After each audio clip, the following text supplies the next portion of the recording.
Hello, everybody. What's going on? It's Saturday night. Welcome to the pub. Hello. Last Dance, how are you, man? RW, good to see you. Just Steve-O, welcome. Good evening. I hope you all had a fine week, productive week. Saturday, so it's time for a little relaxation, if you know what I mean. Let's see what we have in that department. What do we got? Got a new funky thing to show you.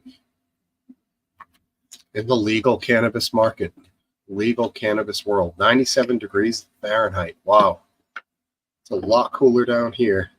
Up here, probably 75 here today. We got the cold front coming through. Check out these pre-rolls, man. Well, this one's a little bent, but that's because, if you can believe it, there's a glass tip on it. They take the time to put a glass tip on every one of them and a little plug, which you're supposed to pull off, and then you smoke the thing. How random is that? It's a half gram, so, and the strain is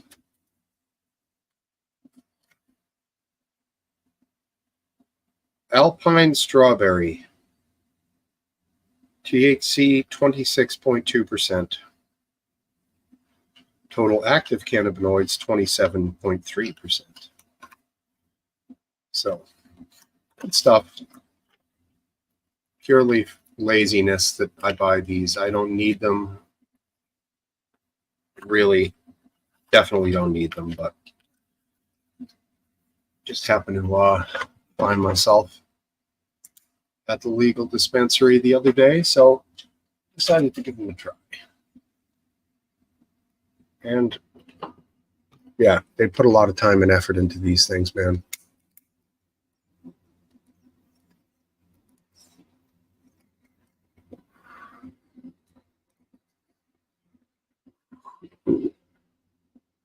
Yeah, I did. A dry hit on these tastes like strawberry. I've done that before. It's got a strong strawberry flavor for sure.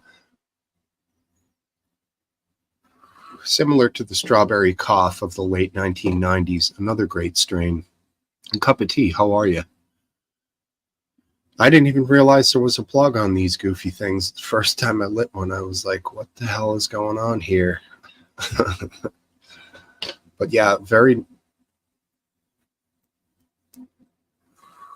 strong artificial, almost strawberry flavor, but it is not artificial. Glass of Cabernet, start things out. Just got my new grill set up. First grill session last night, second tonight. Loving it. New Weber 3-burner. It's a good one. Not the best, not the top of the line, but it's a good grill. Should last 8 or 9, 10 years, somewhere in that vicinity. That's what the last one lasted. Same brand. Although I do feel like the quality has gone down a bit. Lots of interesting stuff to cover tonight, including, but not limited to, the upcoming debate, which should be pretty interesting, between Trump and Biden. Definitely like to hear people's opinions on how that's going to go, and possibly, you know, if it's going to have any effect on anything. I think that it is not going to have much effect on people's votes or voting prowess. It's just going to happen. It's going to be a spectacle. It's going to be very interesting, must-see TV for sure. I don't think it's going to change any minds. Biden tends to pull it together for these large events somewhat.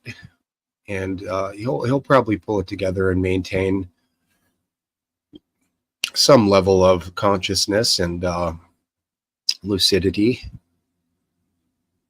He's old, so there's plenty of clips of him acting silly, like a robot, Frankenstein, the Tin Man, kind of pointing out, looking out into nothing, getting confused.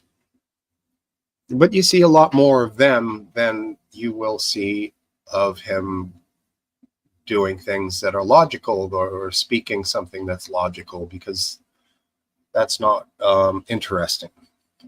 So, of course, if people are going to question the media in one direction, they should question it in the other, and not just accept what they're being shown of Joe is Joe all the time, because obviously it isn't. I think he has the capability of holding it together. He's just fucking old, man. That's it. He's old. Sometimes he acts old.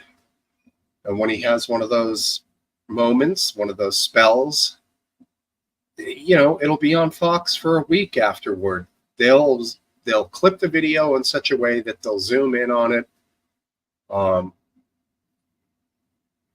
For example, there was a situation where the prime minister, he's got some senility there. But like I said, I don't think he's completely gone. I think he does have the capability to hold it together. Last Dance, he did at the State of the Union. It's okay. I'm not saying he doesn't have to go. Hi, wife. There you are. Cup of tea. And that's a very valid opinion. And I'm not standing up here trying to defend the old bastard. Trust me, my dad is older than him. I don't think my dad should be president. He's sharp, but he's old. He's very old. And with that age comes some, you get some misses here and there. And the Italian prime minister appeared to be corralling Joe as Joe was sort of watching the parachutists land at that event. Kind of giving them a thumbs up. It didn't look good, but I don't think that was as bad as it was made to look. You know what I mean? This joint, for all its pomp and circumstance with its glass filter, it's not that stony. My shit's better. It's just convenient, which is fine. Like I said, convenience is convenience. That's what pre-rolls are. And good to see you all, and of course you too, wife. Had some interesting discussions. We have a Discord group that's, I know only a couple of you here are part of. But maybe we can get into the discussion today about the Supreme Court and some of the decisions they've come across lately. He does old man things. That's one way of putting it. I agree with you.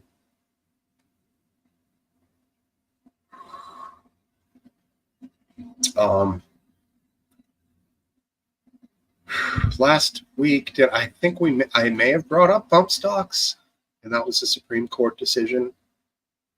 This week, there's another one that has to do with domestic violence and gun rights, and how the two things might intertwine with each other, and an opinion that was released recently with 1 dissent and 8 non-dissenters. We can cover that a little bit if you guys are interested in it. And that specifically regards people accuse. I don't want to get into we'll wait till you guys are on here if we're going to get into that one. I agree with that. He can put a sentence together, and he has. He's also failed at putting sentences together many times. And what people want to see are the gaffes, the guffaws, the failures, and he's got plenty of them. So, you know, that's the way the cookie crumbles. People stop at a car crash because they want to see it. It's why Live Leak was so popular. People search out things like this. He's kind of a car wreck of a president sometimes, the way that he, in his delivery, in his speeches. And we'll see. That's great. That's why the debates are going to be must-see TV. He might hold it together completely. Maybe he'll tell Trump to shut up again, which was something. I believe that happened before.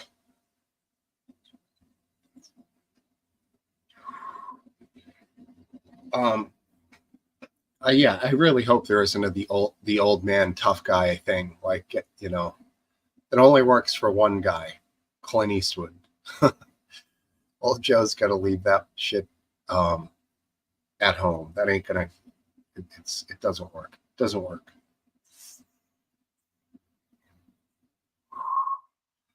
All right, I got to get rid of this thing. See, another thing, I can't just throw this into my stale beer container, because then when I pour it out into the muck and the mire, it's going to have this glass tip on it. Now I have to properly dispose of it. Kind of a pain in the ass. Don't like it.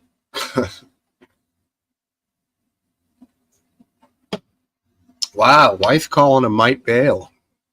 I would be surprised if he bailed this late in the game. It would be a bad look for Trump. And I think Biden is running on, part of it is what he's going to be saying is that Trump snapped after losing in 2020, and that there was a flip, some kind of a flip of that he went crazy. RW explained further to me, to wife. She thinks he might dump out, bail out, like not participate. Downy Woodpecker. I don't know if you guys could hear that. But we'll see. It could have been me that you're saying what to. No, I don't think it's going to happen either. No, I agree. RW. I think the debates are going to go on. I believe there's this one, right? Is it this Thursday? And then is there a second one scheduled? Is there a date for it? I could obviously Google search it, but I don't want to get distracted. As of right now, what's the website called? Is it 518 or 528? Something like that. I can't remember. It has to do with the amount of electoral votes, I believe. It's a tracking. They've been running these simulations, and essentially right now they're neck and neck. If the election was today, it's a dead even race, extremely close. Are there going to be bombshells to drop before the election? Maybe, but will they change people's opinion on either candidate? Well, I don't think it's going to change anybody's opinion about Trump, who's already decided to vote for him. But I do think if something significant came out about Biden, it could do more damage to Biden than something that came out against Trump. I think a lot of Trump supporters feel as though there is some sort of a conspiracy against Trump and against them, potentially, involving all the litigation that he's involved in, the accusations and whatnot. So I think that a lot of Trump supporters are not going to really care about what comes out for him going forward. I mean, what else can there be that would really sway people? I don't see much. There might be one scheduled for September. Interesting.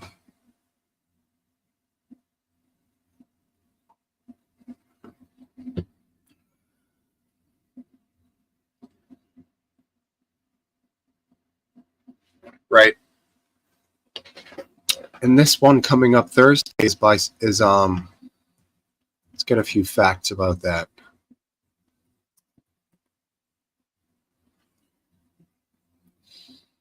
It's a CNN presidential debate.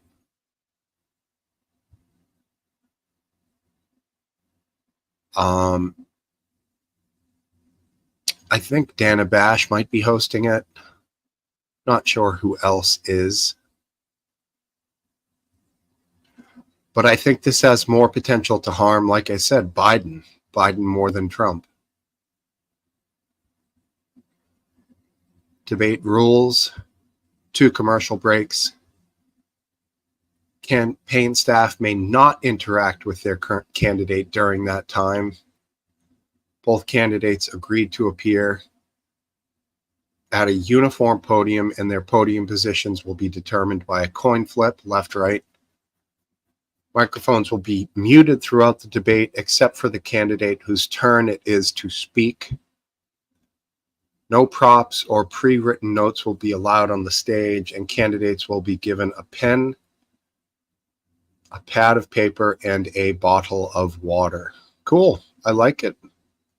In order to qualify for participation, candidates had to satisfy the requirements outlined in Article 2, Section 1 of the U.S. Constitution to serve as president, as well as file a formal statement of candidacy with the Federal Election Commission. I mean, it sounds like it's going to be all right. I like the fact that they're not going to let people interfere with the candidates during commercial breaks. Like I said, I'm going to watch it. I hope everyone here is going to watch it, but I have a feeling Last Dance will not watch it. Because I know he has not watched some of these things in the past. And I'm just applying that to this. But he could surprise me. I could be completely wrong. Great idea, RW. And on a side note, I had considered possibly, I know you can't, possibly doing some dual stream thing on my channel while you do your Thursday thing. I don't know if that's even a possibility through Discord, then through YouTube, just to get a little more exposure. But that's something we can discuss in private. Just planting the seed right now for, especially with this debate thing. He's given the thumbs up from the green room. It's the event of the summer. It's oh, hilarious.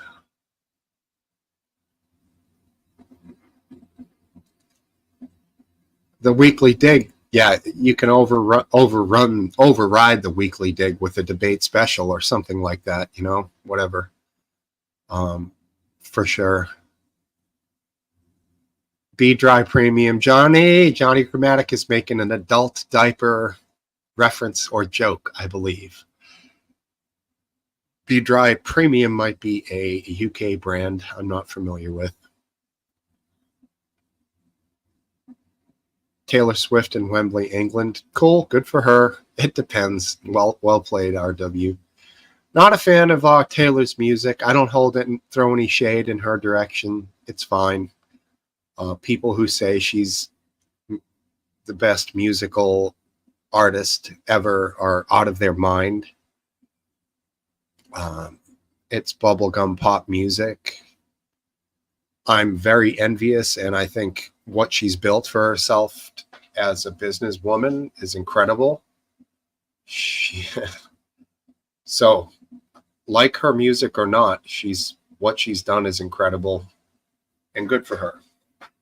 More power to her. If I could do it, I would, or could have, I would have, you know? Yeah, Jolene is a great one. Have you ever heard the Jolene version by the White Stripes? Haunting, bro. Haunting.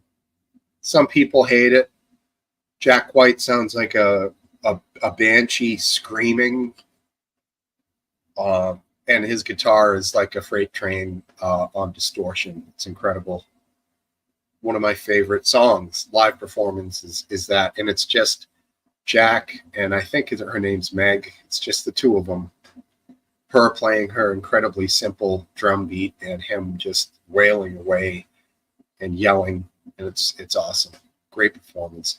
And it's in Blackpool, which I think is in the UK.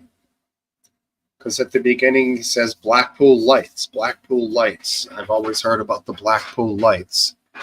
And he interacts with the audience talking about that, which is kind of a cool little thing. The Black Crowes album, pretty good. Yeah, I've heard a couple tunes on the radio. I got to agree, RW. On top of the fact that there's not a lot of rock music out there, this is pretty decent. But anything with guitar and drums and bass and in a rock beat, decent singing, I'm down for, because pickings are slim right now. And that is a good one. I agree with you, man. I think Chili Peppers released one last summer. Black Crowes are this summer. There's a couple of other new things going on right now, I've heard. It's not coming to mind immediately. I don't want to go on a Google search here, but yeah, there's still music for sure. It's still happening. Some of the newer bands that I'm not much into are still releasing music, like the, Tim Henson's band, Polyphia, I think they're called. They're incredible. I know they're always coming out with new stuff. Who's the other band there with the guy who yodels a lot? They're all right. I've actually kind of grown to hate them. Yeah, there you go. Hopefully that's true, Last Dance. And that's a good song. Which one do you like better, the acoustic or the electric? Acoustic Neil Young or electric Crazy Horse version of My, Hey, Hey, or Hey, Hey, My? I can't remember which is which.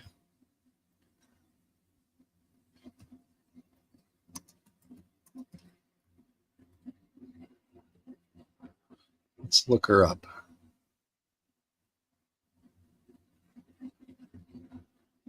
I need the riff, not the chords.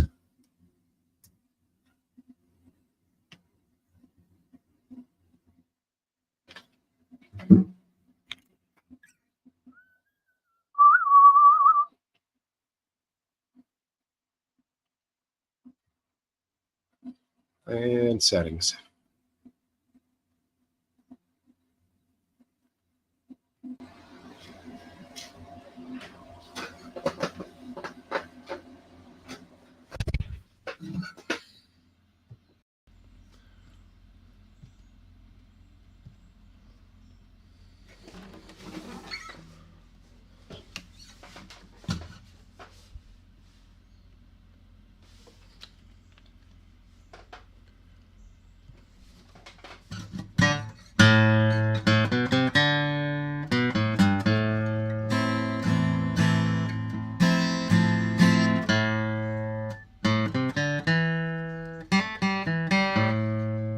Boy, that is so simple.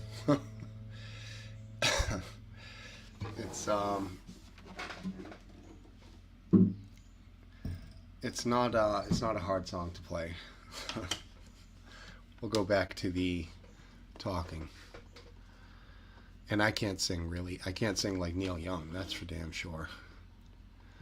I've been working on a guitar solo a bit lately. The solo from Reelin' in the Years by Steely Dan, which is a great guitar solo. Might try to pull that one out later. We'll go ahead and get this thing rolling.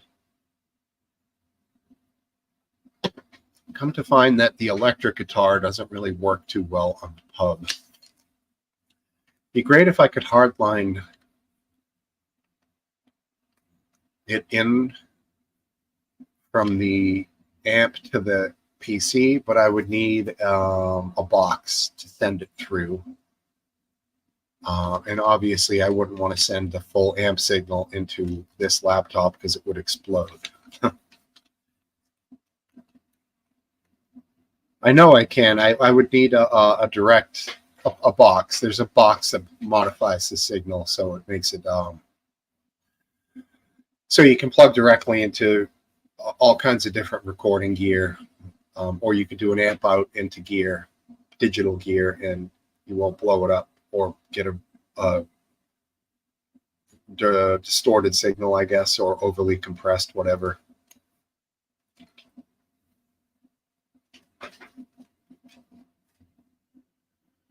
All right, here we go.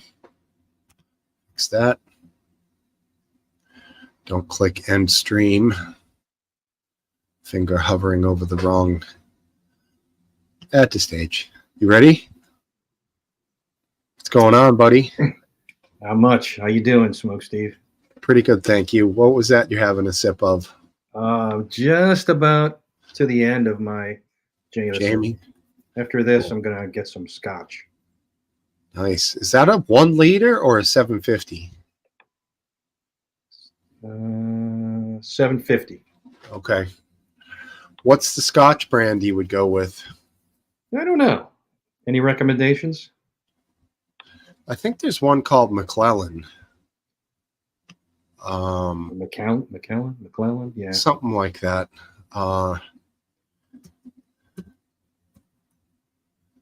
Scotch.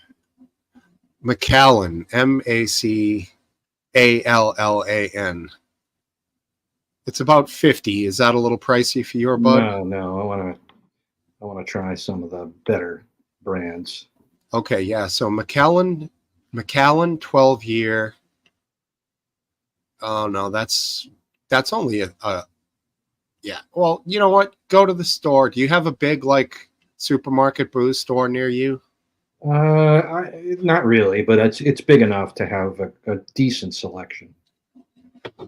Yeah, I mean, if you get something that's aged, single malt, you'd be good. Yeah. Cup says cognac. I'll get to it. Are you a fan? I don't think I've ever had it, to be honest. It's very good. It's kind of a fortified scotch, I think. It's got a few things added to it, and it is good. And I think the brothers like it. So got that going for you. If they like it, I'm sure I like it. RW Johnny Walker and Sons Diamond Jubilee, 200 grand. Okay. Right? Nope. Too much. I mean, if you could even get a hold of a Pappy Van Winkle, those are impossible to find. But those used to retail for $299. $299. Now they're like $3,000 to $5,000, a bottle. Well, I'm not. I don't think spending that much money is going to give me a sip that's going to change my life. Right. And it would have to for that money. Exactly. It's like cars. Even if I had $1 billion, I wouldn't spend $5 million on a car. I might get a $400,000 Porsche, but I'm not going to get a fucking, like a, Bugatti or some crazy Veyron type thing. Like, it's the same with booze. No matter how rich I am, I'm not going to spend. Or the same like with watches, a Patek Philippe or whatever that's $1 million. I guess people look at some of that stuff as investments. I don't know about a car. I mean, one scratch and it rolls off the lot. I assume the rules are the same for the top of the line as they are for, Chrysler or Dodge or Chevy or whatever. Right.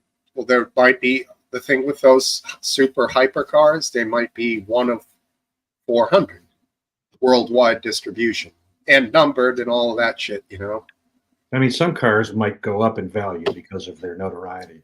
Exactly. Like the DeLorean, I guess, actually went up in value. It did, with major help from, I think 20th Century Fox, right? Yeah, so And here's our buddy here, right next to the Macallan Distillery. He's in the whiskey capital of Scotland, Morayshire. And hell yeah, if you can throw out a few other distilleries, that's life. William, my friend, please do. Cool. Let's say cool. $50 a bottle. You're looking at somewhere in that range, 40 to 60, somewhere in that zone, I think. Yeah, I mean, I don't know. This one lasted me a couple months, I think. So that's not too much. What was Jameson's not more than 30, right? It was something like around 30, right? Yep. Right on, dude. But I quite enjoyed Jameson, so Jameson's good. I find it to be very peaty. Has a little skunky peatiness to it. Very smooth, though. Maybe that's what I like. I really enjoy it. There he is. I wasn't prepared. No, how's it going? Good. How are you, man? I'm all right. I'm glad to be back on the pub. Good. Glad you are. W, good to see you, man. Tonight, I'm drinking pomegranate plum mixed with water and chia seeds. Did you let it ferment? No, it's not fermented. Oh, man. But it helps you poop. Good for you. Thank you.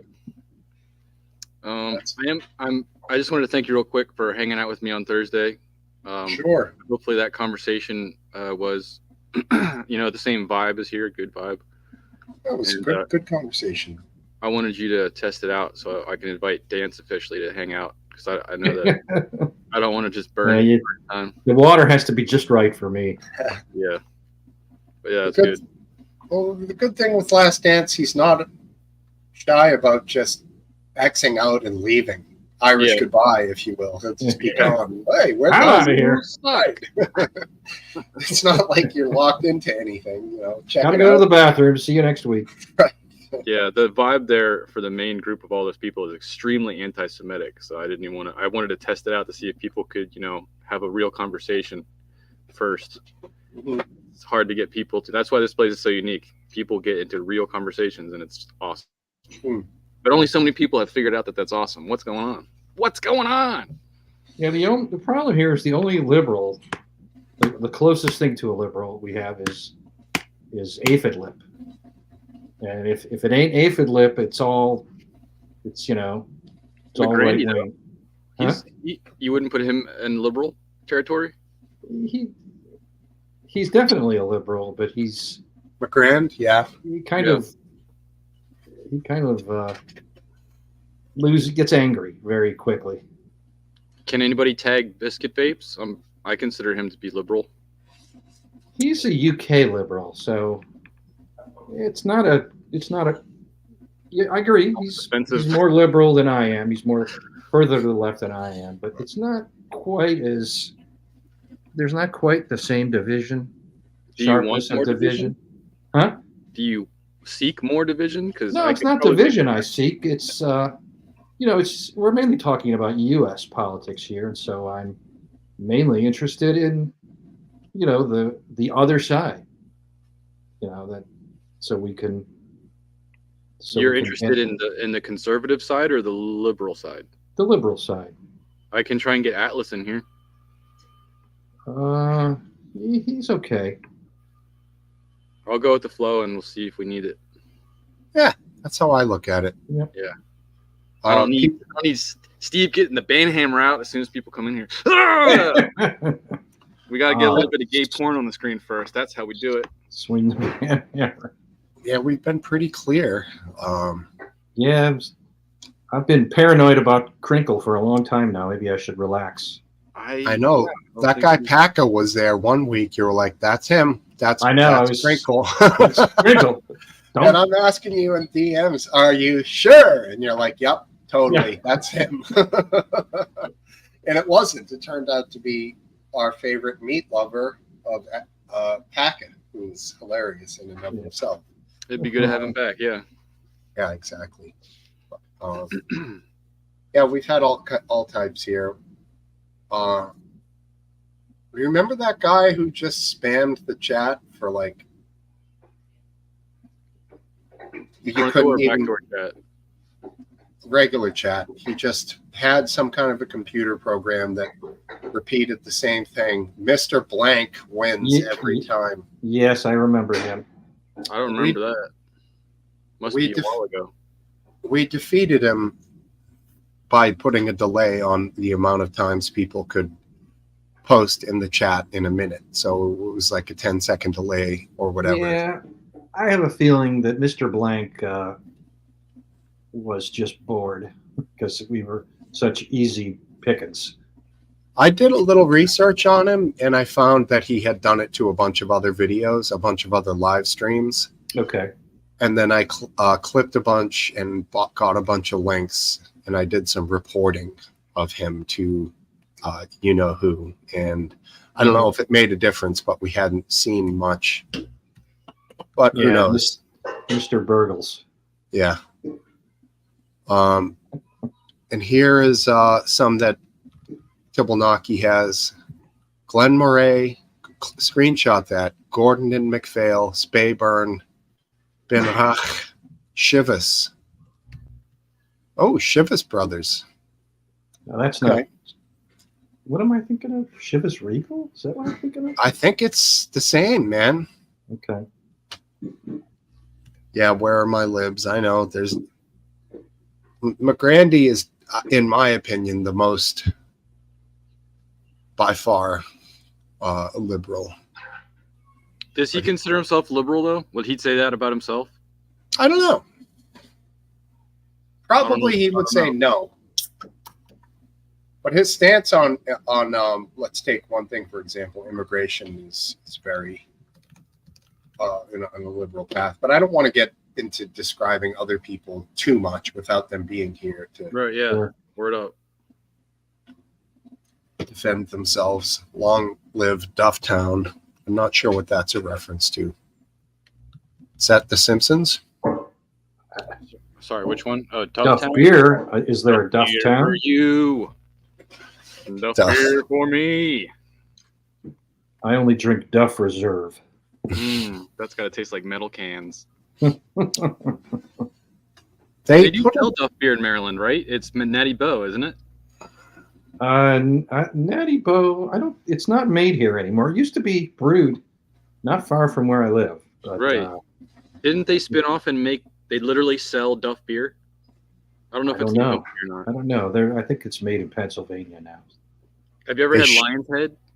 Oh yeah. I don't think so. Okay. $10 a case back at UMass. Dude.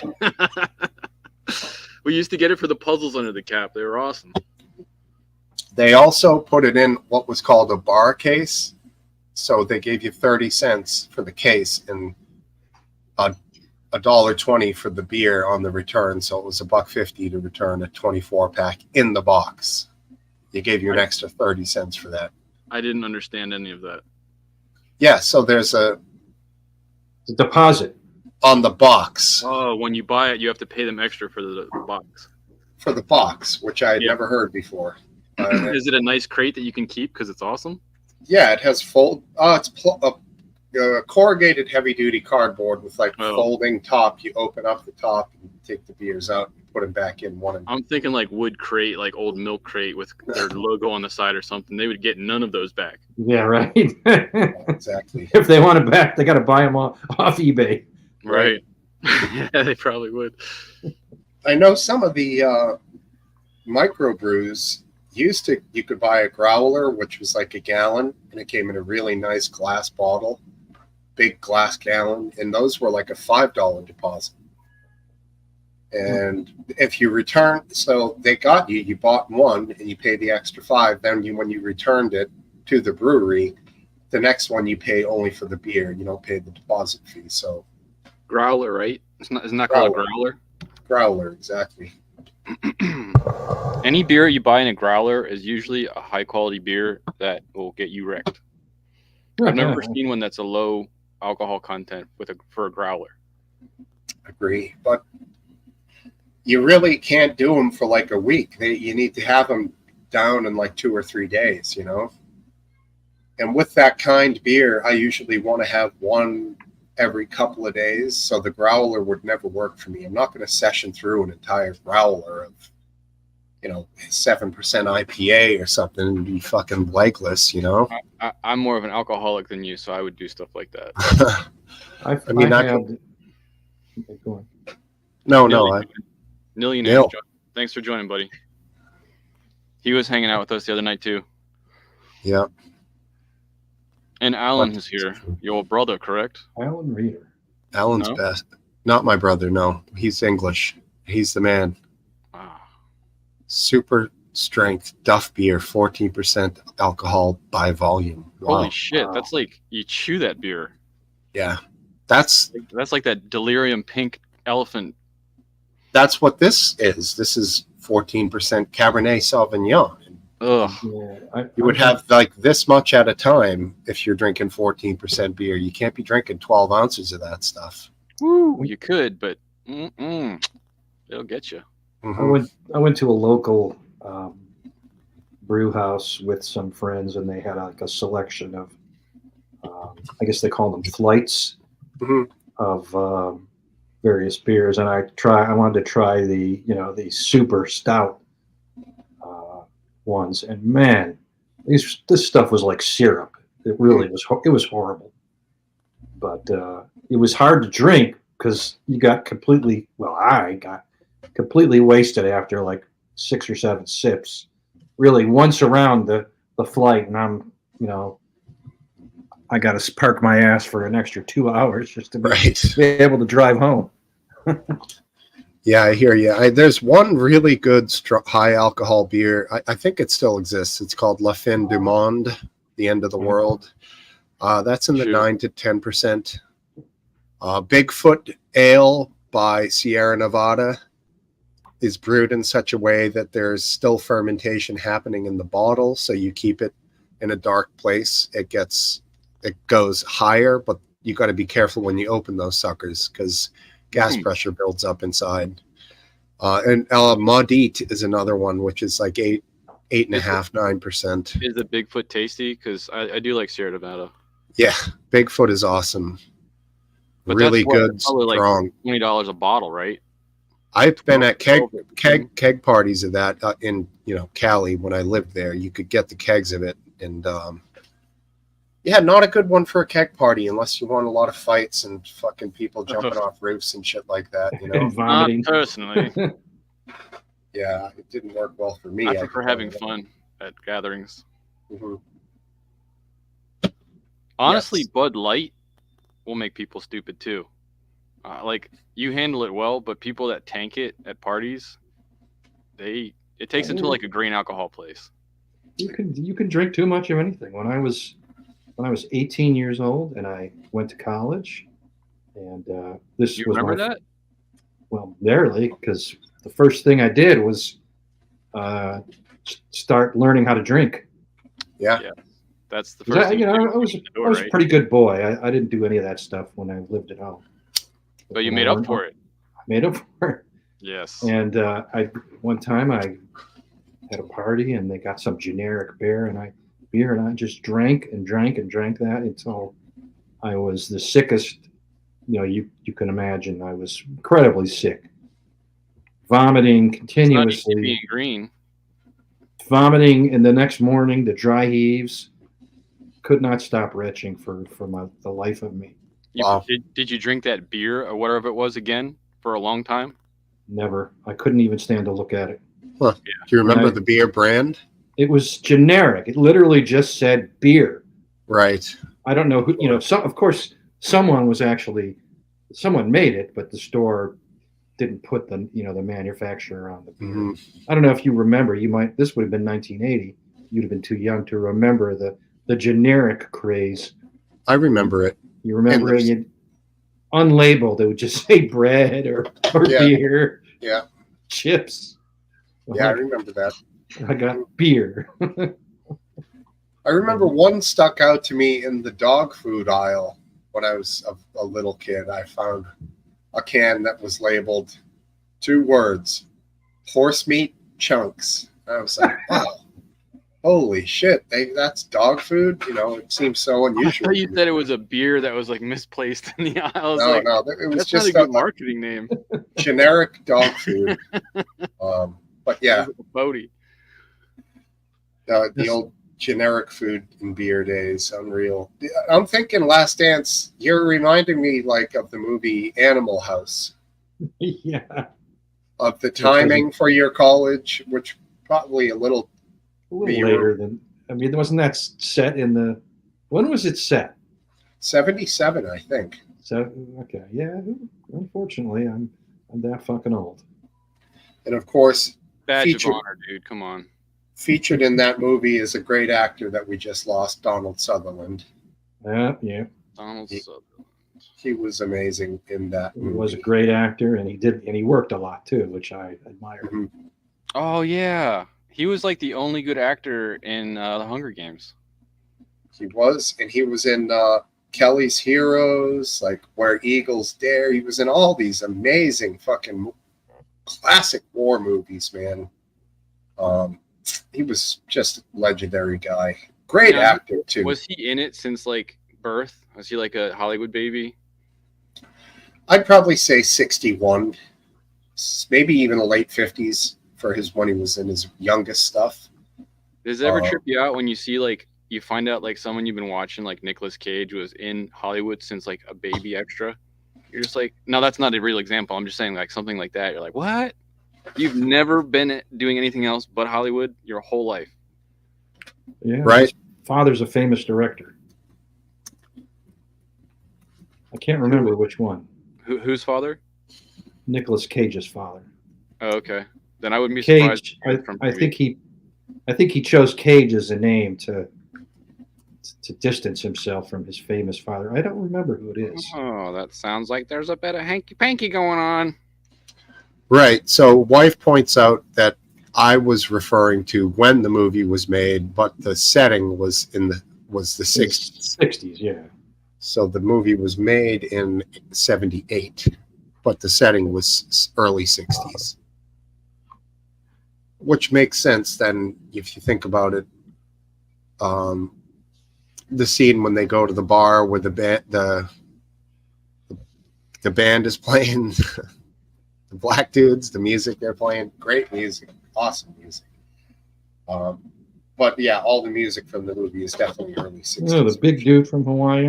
Was that Chin Ho? Was that the big dude from Hawaii Five-0? It's not the character's name. Yeah, he was a native Hawaiian, I think. Was it the new Hawaii Five-0, John, or the old Hawaii Five-0? Because they're... Oh yeah, Donnie's son was Kiefer Sutherland, of course. What? And Kiefer Sutherland, big into rock and roll music. He's actually partnered up with Norman's Rare Guitars, who has a great YouTube channel, by the way. I highly recommend subbing to that. And yeah, Kiefer works with them a lot, and just sorry for his loss, losing his dad. Obviously, it sucks. Yeah, but he lived a long time. You know, he didn't get cheated. I wonder if he knew that he was dying when he played President Snow in the Hunger Games. Never saw the Hunger Games, so wouldn't know. Oh, then I won't tell you. That's cool. That's like a Easter egg then, if that is true. Yeah, a while ago. I heard some interesting quotes of him from the movie. It sounded like a very intense character. He was a very cunning, ruthless politician. But the way that the story is written, at least in the movies, it's not that simple. It is that simple, but it's not that simple. So it was, the storyline was good, but the actors really, really failed. Except for him. I mean, Woody Allen. Woody Harrelson. Can't remember. Woody Allen was not in the Hunger Games. No, I can confidently say that. Yeah. It had to be Harrelson. He did good. Okay. He's another classic actors actor that were good, but the main female character, very, very bad. Jennifer Lawrence? Yeah. I don't know anything about her. Very stale. It's just not immersed in the character. Just not good. Yeah, she's smoking, but I don't know much else about her. The Lost Boys, that had that had Kiefer in it, but Donald Sutherland was not in that movie. But a great movie, nonetheless. I believe, right? Donald Sutherland was not in The Lost Boys. I didn't see it. The lead, you're fucking kidding me. You didn't see The Lost Boys, man? I don't think so. How? Oh, what a classic vampire movie. Now I got it. So good. Add it to my list. Add it to your list, sir. Oh, dude, it had the young Coreys in it, both of them, Feldman and Hain. Corey Haim, Yeah. Diane Weiss, Maybe I did see that. Patrick, Bernard Hughes. I'm pretty sure I saw a movie with both the Coreys. Kiefer Sutherland was David. Yeah, he was a vampire. They lead you to think he's the vampire, the head vampire, and then curveball. Curveball. Well, damn it. Spoiler alert. Speaking of vampires, Killer in the house. How you doing, brother? Yeah. Good to see you. Time to join the panel, my man. Donald Sutherland was in Buffy the Vampire Slayer. Okay, cool. I honestly never saw that movie. Oh, was he the blonde-haired dude? The blonde-haired Kelsey? Was he the blonde-haired, like, preppy, bitchy, metrosexual vampire? He'll know what I mean. Yeah, I never saw it because of the name. The name of that movie turned me off. Buffy the Vampire Slayer. I was like, nope. It's a TV show, bro. It's a show? Yeah, it lasted a long time. Sarah Michelle Gellar, man. That's put her on the map. And the girl that's like One Time at Band Camp. It's also How I Met Your Mother. The redhead. She's a pretty funny woman, honestly. I like her stuff. She has I think it's an Instagram channel, and she does some pretty hilarious shit, dude. I think she's just herself in every character she plays. She's just herself. She's very self-effacing. I think that's the word. She doesn't mind, insulting herself or goofing around. She's like a real person, Classy which woman. is what it separates herself from a lot of Hollywood, and people like that stand out. I think he was the original Watcher in the original movie. So yeah, it started as a movie. Oh, okay. Yeah, the TV series is cheesy as hell. And then Angel spun off of that, and they just continued the cheesy into the future. Nil. Yeah, it's good once in a while, Nil, but yeah, there are there's a lot of dreamy guys in it. Like the picture, looked like 21 Jump Street, which I have not seen. I heard. But it's a great movie nonetheless, and I do recommend you to see it. In the pantheon of 80s flicks, Lost Boys is up there, in my opinion. Okay.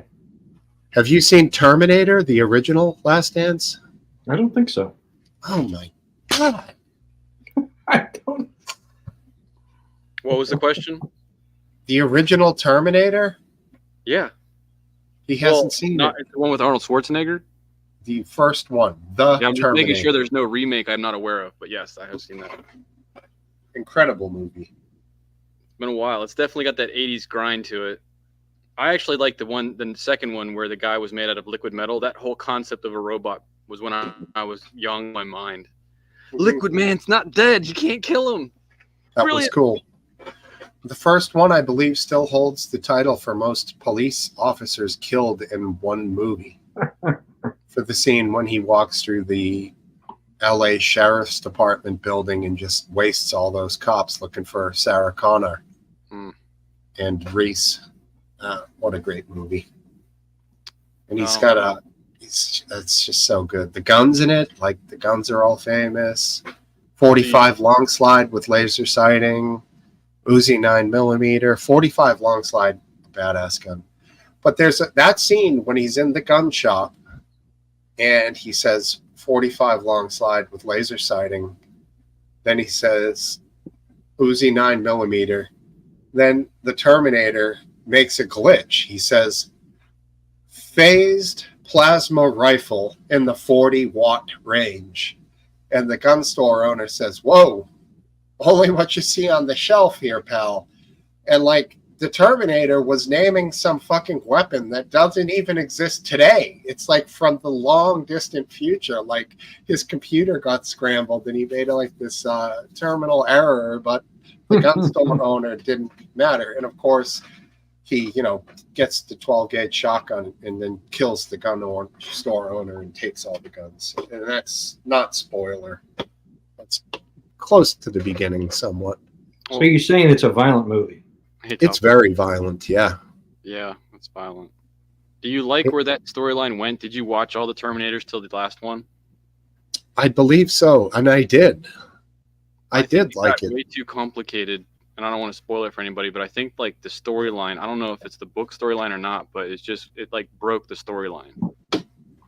I did like it myself.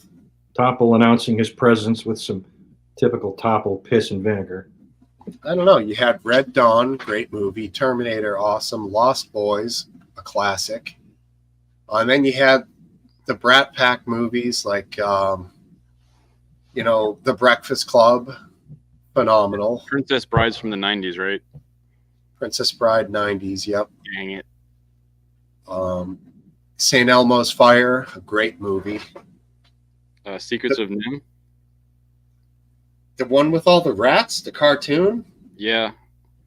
I mean, if you're into that sort of thing, yeah, I mean, I guess I was back then. I actually rewatched it. It's pretty epic for kids. I got it for my sons, and I was like, let's watch this. And I'm watching, like, I don't remember any of this at all. Yeah. When was the movie where they all had to stay over? Young Guns. High school, they had to stay over because of their bad behavior and detention, like. Yeah, that was the Breakfast Club. I thought that was Bueller. Oh, is that Breakfast Club? Breakfast Club. And Breakfast Club. What was it, Judd somebody? Yeah, Judd Hirsch, I believe. Judd Hirsch, yeah. Well, was that the 80s? That was the 80s. Yeah, that's a good movie, man. It was a very good movie, and Judd Hirsch should have gotten an Academy Award. He was great. 90s, awesome. 80s. Yeah, that was a good one. I mean, Last Dance is a plane guy. Had to love Top Gun. F-14, fucking shredding up the sky. Legit. I did love it. It was so awesome. cool. So cool. Very cool. Who were the bad guys? Was that Russia?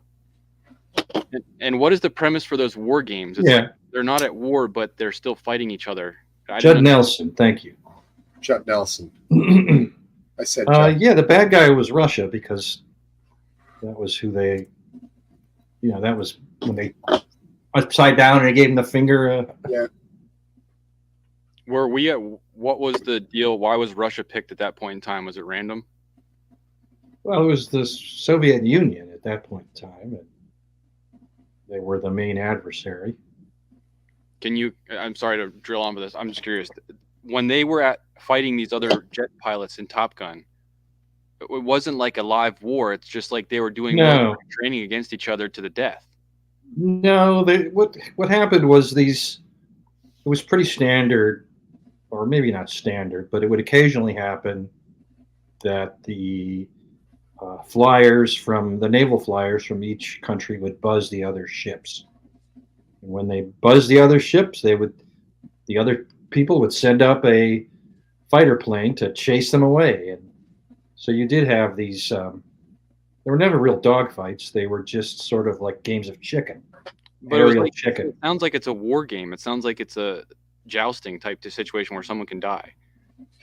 It's funny. I think it's halfway between war game and halfway in war. It's obviously very risky because I mean, any single small mistake can result in a midair collision, and then what they're talking about. Mm. But they're blowing each other up and shooting each other down. So it's just like the country just writes it off. They're like, we lost. That was in the sequel.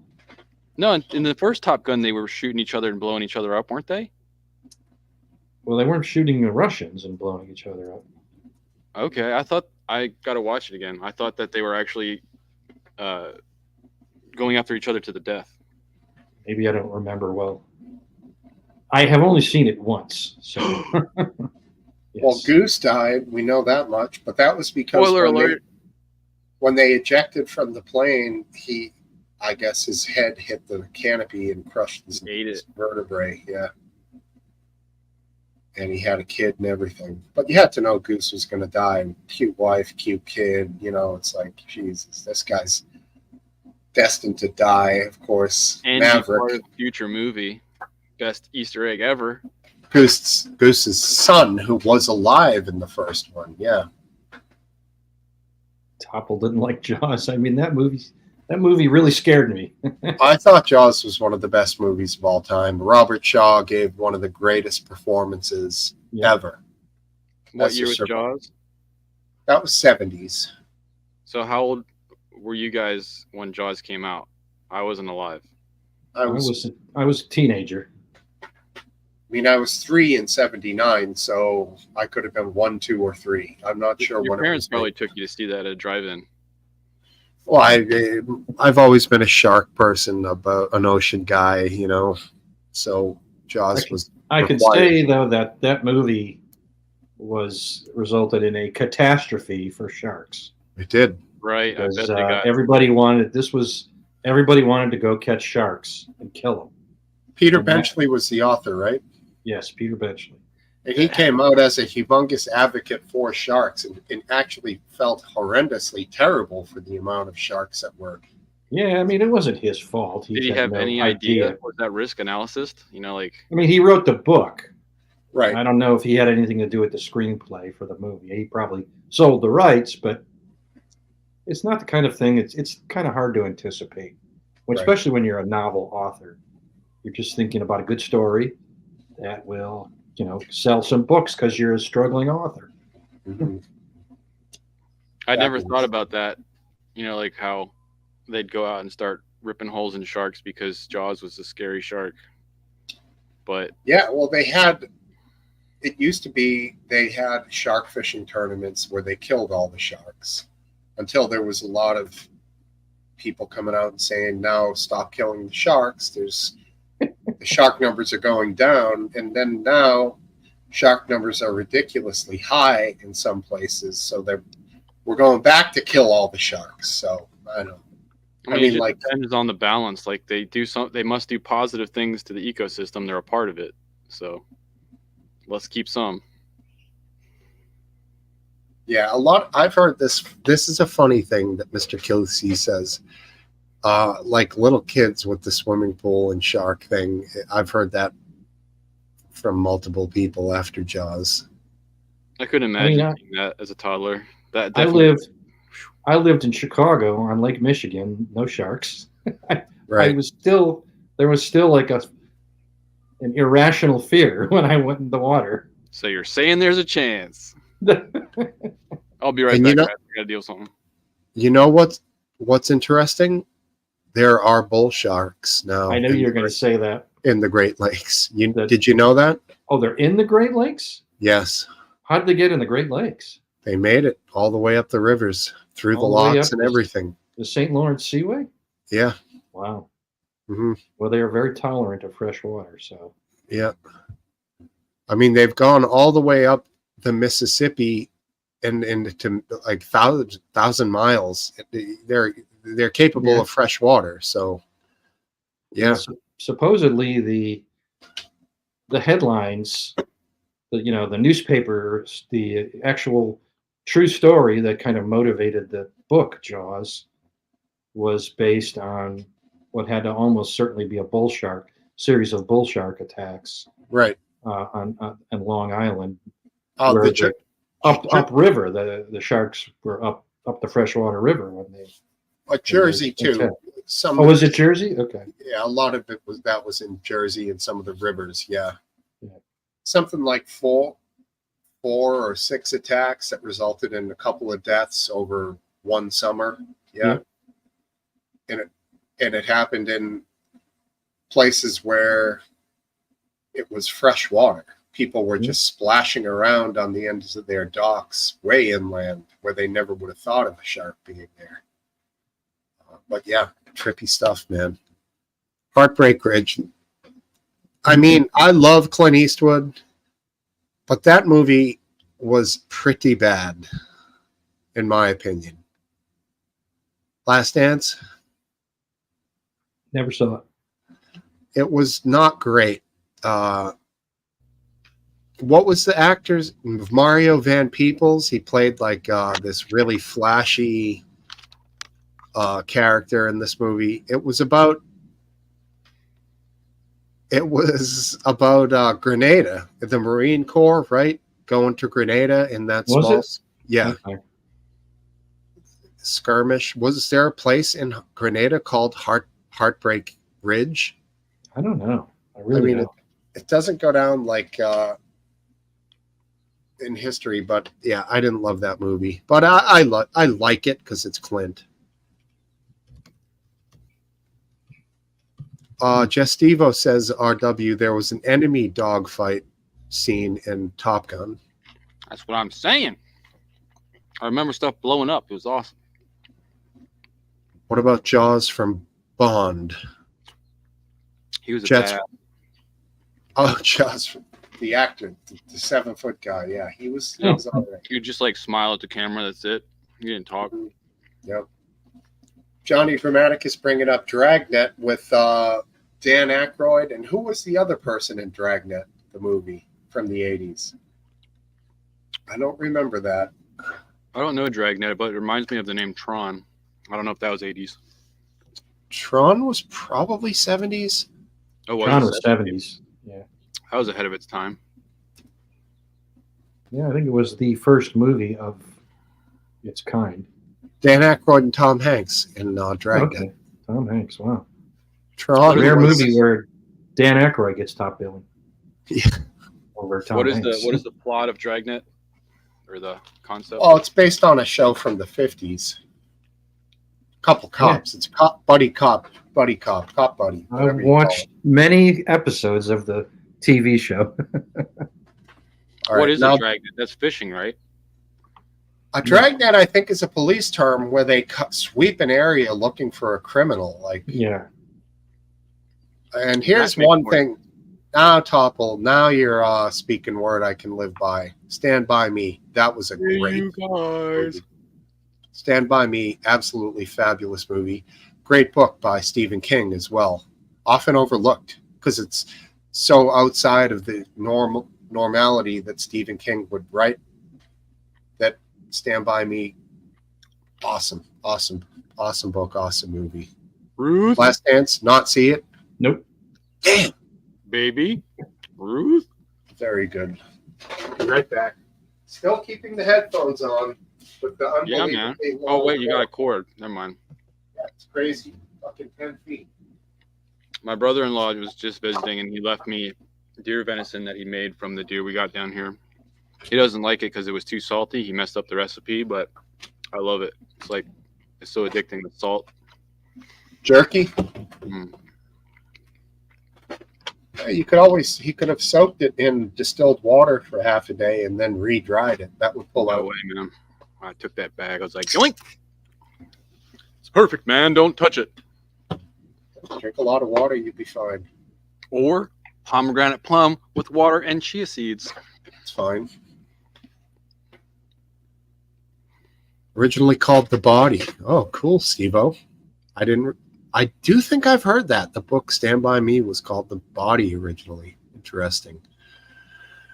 The And it Labyrinth. does- That was a creepy one. I think that was 80s. The Labyrinth, yeah. With that musician that was special. What was the one with Tom Cruise when he was young and it had a unicorn in it? The Never-Ending Story? No, like similar, but the guys in chat will get it. It was Tom Cruise, very young, teenager, loincloth, Yeah. Like a warrior. fucking unicorn, weird filming where everything seems sparkly around the edges. That's not the Never-Ending Story? It is not, but that is a great movie. Because I just saw this movie last year with Sarita, and I thought that's which one we were watching. False Memory. Legend, that's it. Mr. Kill C1 got it. Legend, great movie. I wouldn't have got that as a title. I thought I was just saying someone was a legend. Nope, that's the movie. He's right. He nailed it. The one with the guy with AIDS. Not that one. No, that's not what he said. I'd reread that if I were you. The first movie I remember him in was Risky Business. The one he was gay with AIDS. That would have been Philadelphia? Is that what he's talking about? That was Tom Hanks. I thought he Right. was just talking crap about Tom Cruise. I didn't realize that was a real movie. What about The Fly? That was 90s? That might have been 80. That's 80s, I 80s. think. With Jeff Goldblum. Jeff Goldblum. Kind of a weird movie.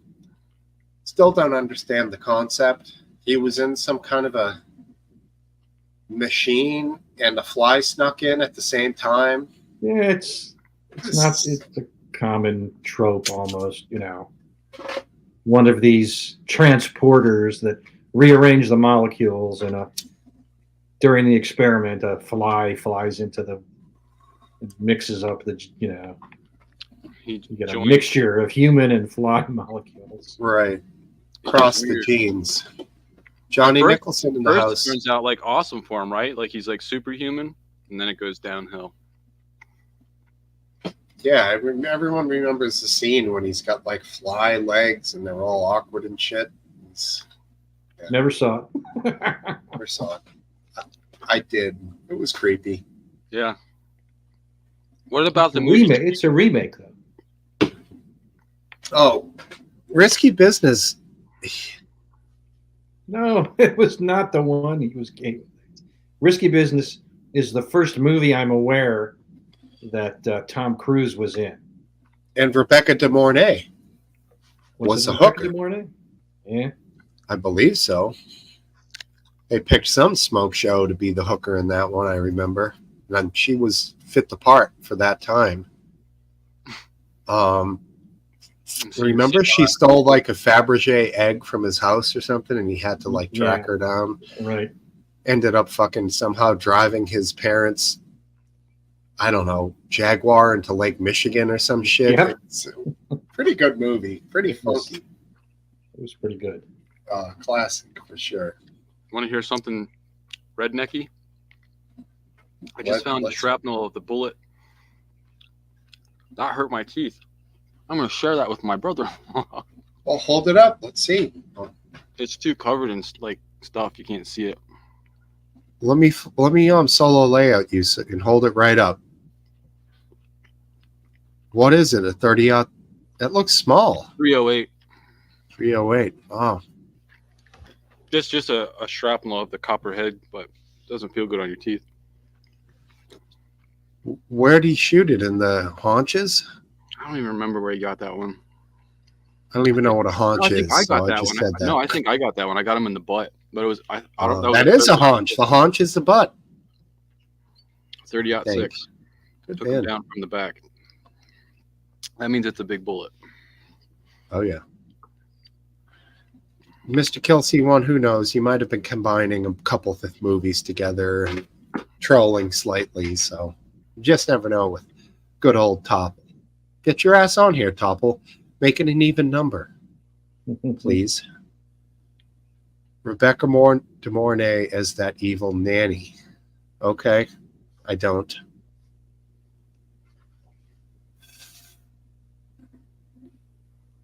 Taking it in the butt. No. Is Risky Business in the 80s. Yeah, okay. I get you. Yeah. Ha ha. Hand that rocks the cradle. Don't know that one. Never saw it. 90s movies. Yeah, I don't know. Was there a lull in the 90s for great movies? I feel like there was. I'm sure there was a fair number of great movies in the 90s.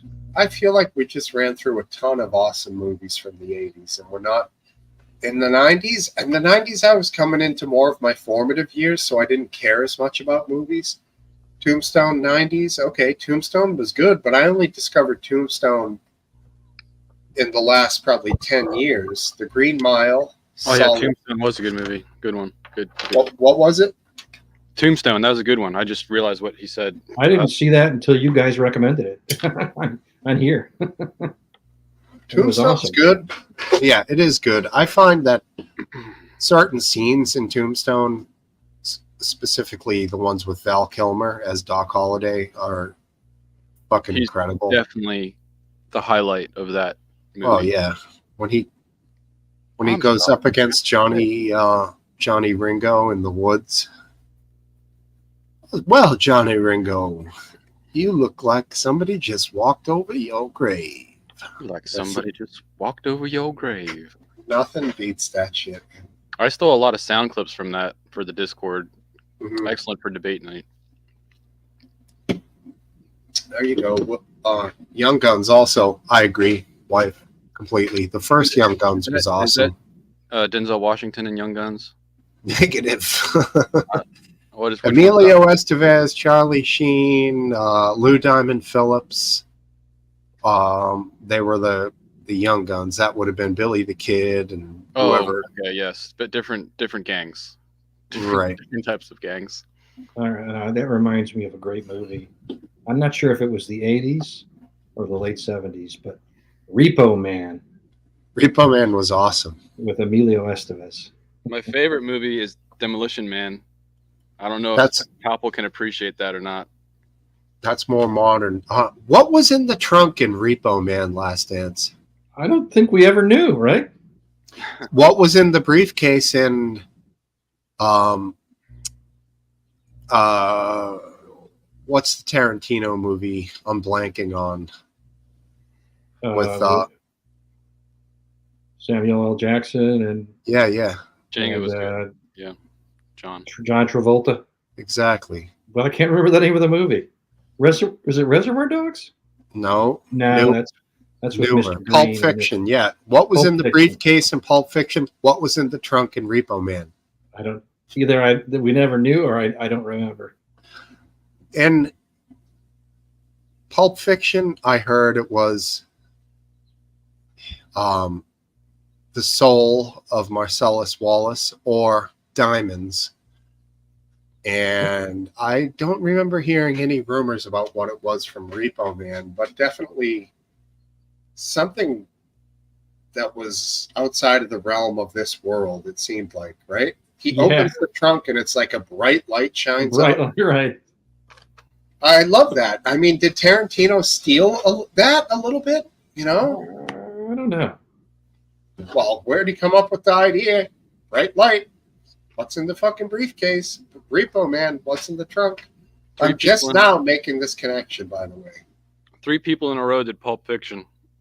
It's Pulp Fiction. I should see that again. It's good enough that I want to see it again. Yeah, it's a very good one. I mean, I just watched it, and the scene when he's talking to the dude, they go to collect, and he asks him, like, what kind of burger is this? And the guy's like, what? And he's like, say what again, motherfucker? And then he keeps talking to the guy. Eventually, the guy does say what, and he, like, shoots him in the shoulder. It's such a cold scene. Samuel L. Jackson eats his burger, and he's like, man, that is a good burger. And he drinks the whole drink. It's just, like, so in charge of that scene. It's incredible. And of course, the dude busts out and unloads 6 shots from the wheel gun at him and misses every one of them. Just an intense scene. Samuel L. Jackson is so good in that movie. It almost is like he's not acting at all. It's like that is him. Yeah, exactly. Totally incredible.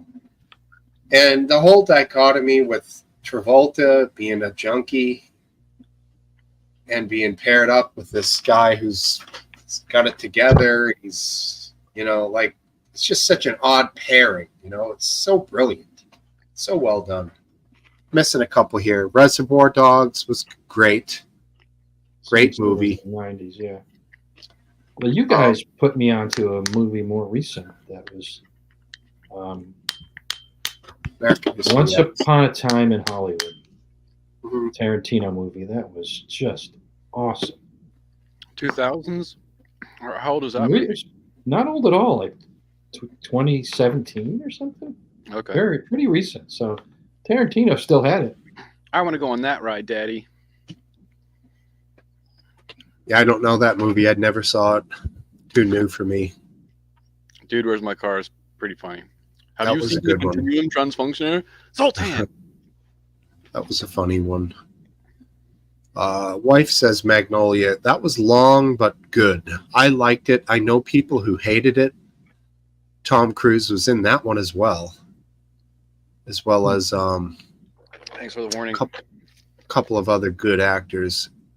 I really like him in Oblivion. That's one of my favorite movies lately. I'll rewatch it quite a bit. And Tomorrow War? No. Edge of Tomorrow, where he has in a time loop. Never saw it. It's doable.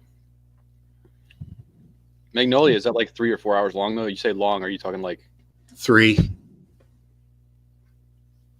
What is it? It sounds like a chick movie. It's about multiple different stories going on and intertwining with each other in Los Angeles.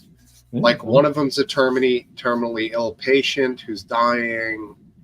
One of them is a motivational speaker who's kind of having a midlife crisis. One of them's a black couple that's having like bad, racist interactions with the LAPD.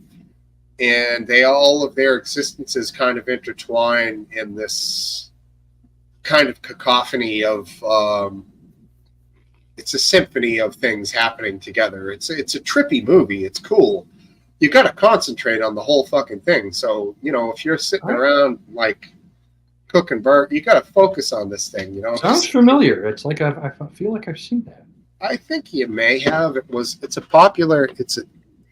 thinker for sure. It's a good one. Mr. Kilsey once saying Marcellus Wallace was the devil. That's why he had the plaster to hide the mark of the beast. I don't know what plaster he's talking about. Maybe but on his forehead. Interesting. I don't remember. Maybe he's talking about it. Do they call a plaster a cast in the UK? Like a plaster? It's a Band-Aid. That's what they call a Band-Aid in the UK. Okay. Dazed and Confused, Johnny Grammaticus. Not my favorite. I know other people love it. When I think that's the one with Matthew McConaughey, a very early role, right? Yeah. It's his most famous line ever. Is the first line in that movie. I don't know if you saw Eyes Wide Shut and McGrander here, but welcome, guys. Yeah, I at first I didn't think much of it, but I think it was a great movie. Hey. It's the one I'm thinking of. It's really about my time when I was in school. Wait a second. I just did Fat Albert. That's not what he says. Yeah. Hey. He says, all right. That's the first line in the movie that he speaks. That's his first speaking role ever. McConaughey. Dynamite. Right. And screwing up colors and movies. Throw them all together. So that was what it was like for you, Last Dance days. So were you one of the kids being bullied or one of the bullies? No, not at all. But he was beaten. The era, it felt very familiar. I see. Which is probably why I liked it. It was an interesting movie. It didn't really have a plot, as far as I'm concerned. No, it was just like a slice of high school life for mainly for seniors as they're finishing up high school and starting summer. My dad said it's legit, like hazing back when he was in school like that. It was. I didn't say it didn't happen. It's just that it. I'm not saying you didn't say. I'm just saying I didn't realize that hazing was such a culturally accepted thing during that time. It was in the 80s too, when I was in elementary school. It was really just bullying. Yeah, the Silence of the Lambs. You're being initiated into nothing, I mean, yeah. You had to stand your ground and get beat up. If you didn't, you would get bullied and hazed forever. If you stood your ground, you'd be fine. It was more difficult when I was a little kid, because we fought all the time in school, and everybody was. It was just basically a constantly feeling out who's the top dog, and The pecking order. and you kind of got your pecking order by fighting. So recess was literally just the fight club. You didn't always fight, but there were enough fights. There had to be a trigger, but there would all. Kids are kids, and they get angry, and you have to see who's the tougher, who's gonna give up, and so that's how it was. It was like that in camp when I went to camp when I was 11, 10 years old. This is a camp of Jews, fought all the time, Right. all about fighting. Jewish people don't do that. These Jewish people did. They were unique, exception to the rule. Difference is when they got socked in the nose got smaller. Difference is they couldn't miss. They didn't go for it because it would break knuckles. Silence of the Lambs topple, fabulous. Absolutely legendary performance by Jodie Foster as well as Sir Anthony. Both of them awesome. That was a great movie. Fucking incredible. Buffalo Bill, the actor who played him, was great. Just a great movie. That's definitely one can come on anytime, anywhere, and I'm like, oh man, hard to turn this channel, Really? Oh, loved it. Dude, where's my car? We covered this. I'm back a little on the comments. I'm letting them breathe. I'm taking my time with this here, people. We like Brad Pitt with his dog. Yeah, what was that called? Pineapple Express. Wasn't that Once Upon a Time in Hollywood? Was it, or was he talking about the one when he's a pikey, when he's the fucking gypsy in England? Brad Pitt when he's the fighter, the pikey. I don't think I saw that one. Do you like Dags? I don't know. You like Dags? Eyes Wide Shut. What's up, bro? Thanks for being here. Now, if we want to go back to the 70s, Let's do it. A Man and His Dog. That was a great movie. Never seen it. I never saw it. It's pretty well unknown. Most of the 70s flicks that come up for free on Freevee and stuff, I just do it for the boobies. So it's like weird, really weird ninja girls and stuff. I don't know. They didn't spend much time on the plot.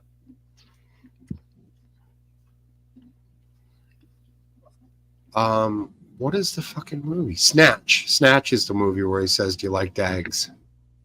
That's coupled with two other movies, right? Lock, Stock, and Two Smoking Barrels. There's like a trio or something. They're made by Guy Ritchie. Don't judge him because he was married to Madonna. He's still cool.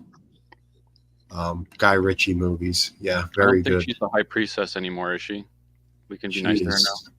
She is hurting, for certain. Anyone, for bonus points, anyone remember the name of Madonna's movie?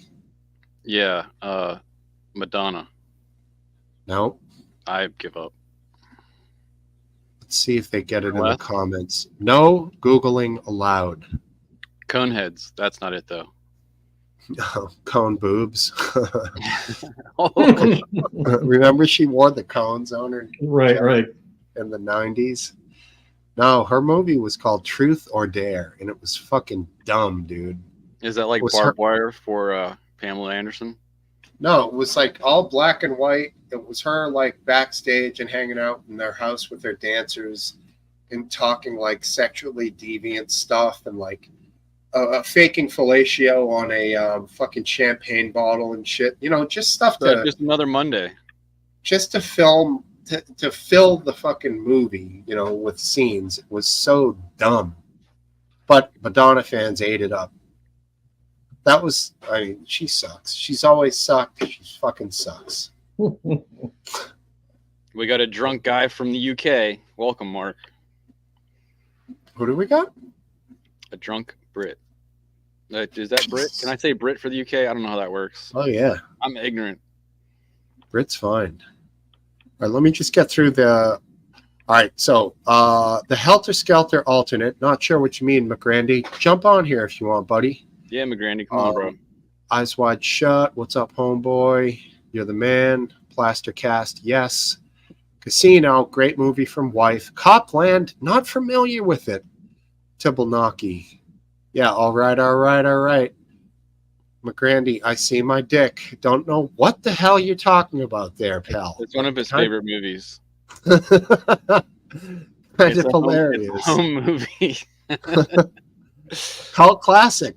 I see my dick. Anyone love Rollerball? I don't know that one. Is that like I think Thunder? I've seen Oh it. yeah. Here we go. This is a great quote from the movie that. Yeah, that aged like milk. Yeah. I'll buy that for $1. RoboCop. Great movie. Cup of tea. Yeah. What Love was the drug RoboCop. in RoboCop? What was that neck drug that they took? Does anyone remember? Ooh. It was a needle, and they just went. Psst. I don't even know That's what it did, but it was all about it. It's a deep one. I don't remember. Spirit. Howdy, Spirit. Oh, the person. Um, Spirited Away. That's a great movie if you like animation. Cup of Tea's favorite movie, Jew Camp. Okay, whatever. Not That's what I was- sure. Well, that's when I was talking about the camp I went to. Oh, okay. Jewish Community Center camp. Now I have a deep track that just deep movie that just popped into my head, starring Tom Selleck and Gene Simmons of Kiss. Can anyone get it? Aerosmith. Anybody? Wait, what? It's called Gene Simmons and Tom Selleck. The movie has bullets that will go around a corner. Smart bullets. It's yeah. We just talked about that. It's Who Framed Roger Rabbit. Oh, it isn't. It's Runaway. It's Oh. a great movie. Hmm. And we did just talk about Who Framed Roger Rabbit. And We talked about both of those because that's how I made the same joke. I'm reusing jokes. It's cheaper. I don't remember much from live streams, so Damn. it's all new to me. I'll remind you later as we go. I'll just deja vu it. I Wasn't know. A River Runs Through It with Robert Redford? Not Brad Pitt. That was with both of them. Who was both? Mhm. Brad Pitt. That's a book by Norman MacLean, I believe, who also wrote the book Smoke Jumpers, which is one of my all-time favorite of all time. Highly recommended. It's about the just read it if you like. I think it was actually called Young Men and Fire. Was actually the name of the book. Great book, fabulous. River Runs Through It, awesome movie. Kind of slow. I don't know. What'd you think, Last Dance? Oh my. I don't remember it. You're a real bastion of movie knowledge, Last Chance. You Sorry. got it all. We need to switch into baseball. I don't quick. mind talking about it, but I rarely it's rarely one that I'm going to initiate. Who's the You're black guy that just died? The baseball player. Willie Mays. Oh, big loss. Yep. Great Honestly, loss. I didn't know he was still alive. Tell you the truth, that's what wife said. She was like, "Holy shit, Willie Mays?" I was like, "Yeah." Apparently, he is still alive. Well, he was. Yeah.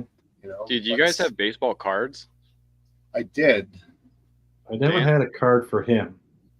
Do I you have, have a I have a baseball card card? for Hank Aaron. You got Henry Aaron's card? It was a special card. I don't know if this makes it more valuable or less valuable. Probably less valuable because I got it in a box of cereal. Oh, right. But it was a big card. So I don't know. But were you into Topps cards like that when you were younger? Is that something Just you for collected? 1 or 2 years. Dude, when they, I you was know, really they- big into cards. Not sports though, but I know It was I a know- nickel for a pack of cards I with wish. gum. That's what it was. Then you Yeah. got gum. Damn, our economy has changed Exactly. so much. Now I wouldn't even eat the gum because it's not real. They put like a white substance on the gum to keep it from sticking to the cards. That was Yep. good. For It you. was a powder. It was a powder, right? Johnson & Johnson talc, maybe. It could have been anything. One thing it was not because we Could used to have lick been plutonium.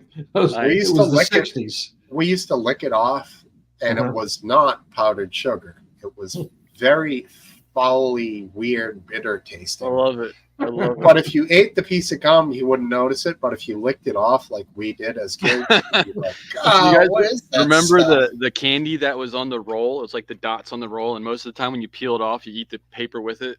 Of course, Oh God, that was a dumb candy. dumb candy. Dots. Yeah, Like how can we get rid of this toxic waste? Oh, let's make candy for children. yeah. Johnny Nicholson bringing up a classic, Weekend at Bernie's. Absolutely hilarious. He's talking about the presidential debate. Okay, Not yeah, I that. think that's pretty much the way it is. I mean, I laughed my ass off at that movie, even though they're dragging this dead guy around. At Yeah. one point, a woman shows up and has sex with his dead corpse, and because of his rigor mortis, she says it's the best sex she's ever had. And at the time, you're died. laughing, ha ha ha. But like in hindsight, I'm like, wait a second. That's necrophilia. She's having sex with a corpse, but everyone in the theater's like, ha ha, woo, like hilarious. You know, it's funny, but Yeah, so and disturbing. they say desensitization isn't real. Well, joke's on them. Didn't they pump out like 3 of those Bernie movies? Oh yeah, how did they keep the dead guy going? It's amazing. I have no right? idea. That's like Sharknado style right there. Let's just keep going. Let's just keep doing it. And after a while, Outbreak. people watch it because it's bad on purpose. No, Outbreak was with Emilio Estevez's father. What the hell was his name? Martin Sheen? Martin Sheen. Yeah, he was in that. And it was about an outbreak of some sort of hemorrhagic fever in a town in the United States, where they isolated the town, and then near the end, they decide they're going to nuclear bomb the town or something to save the rest of the country. Do you remember that one? No, I didn't see it, but it sounds somewhat similar Yeah, to an earlier movie from the 70s called The Andromeda Strain. One of my favorite books. I loved it. Monkeys. The Andromeda Strain was a great book and a great movie. It was a very gripping movie. It was edge of your seat because Yep. if the virus gets out and there's these vapor locks happening and these rooms that are safe rooms, and what was a cool movie. And they were like, Resident Evil, let's just do this. Speaking of which, I've never drunk Sterno. Maybe I should add that to my list somewhere, when this or bleach. or bleach. Right? I wonder if is Sterno drinkable? It's basically an alcohol-based fuel. It's the stuff they use to heat up the tins in a buffet when it's underneath it. Chafing dishes. Right. Yeah, we use them in backpacking just differently. Yeah. I wouldn't think that's drinkable. It's like methylated spirits, isn't it? Apparently, some alcoholic is like the only survivor. It's like wood alcohol. Town. Yeah, I thought. Well, if it's methanol, it'll kill you. If it's ethanol, you're good. Mark H says Donald Sutherland and Kelly's Heroes war film, my all-time favorite. It is a great movie, Mark. I'll give you that for sure.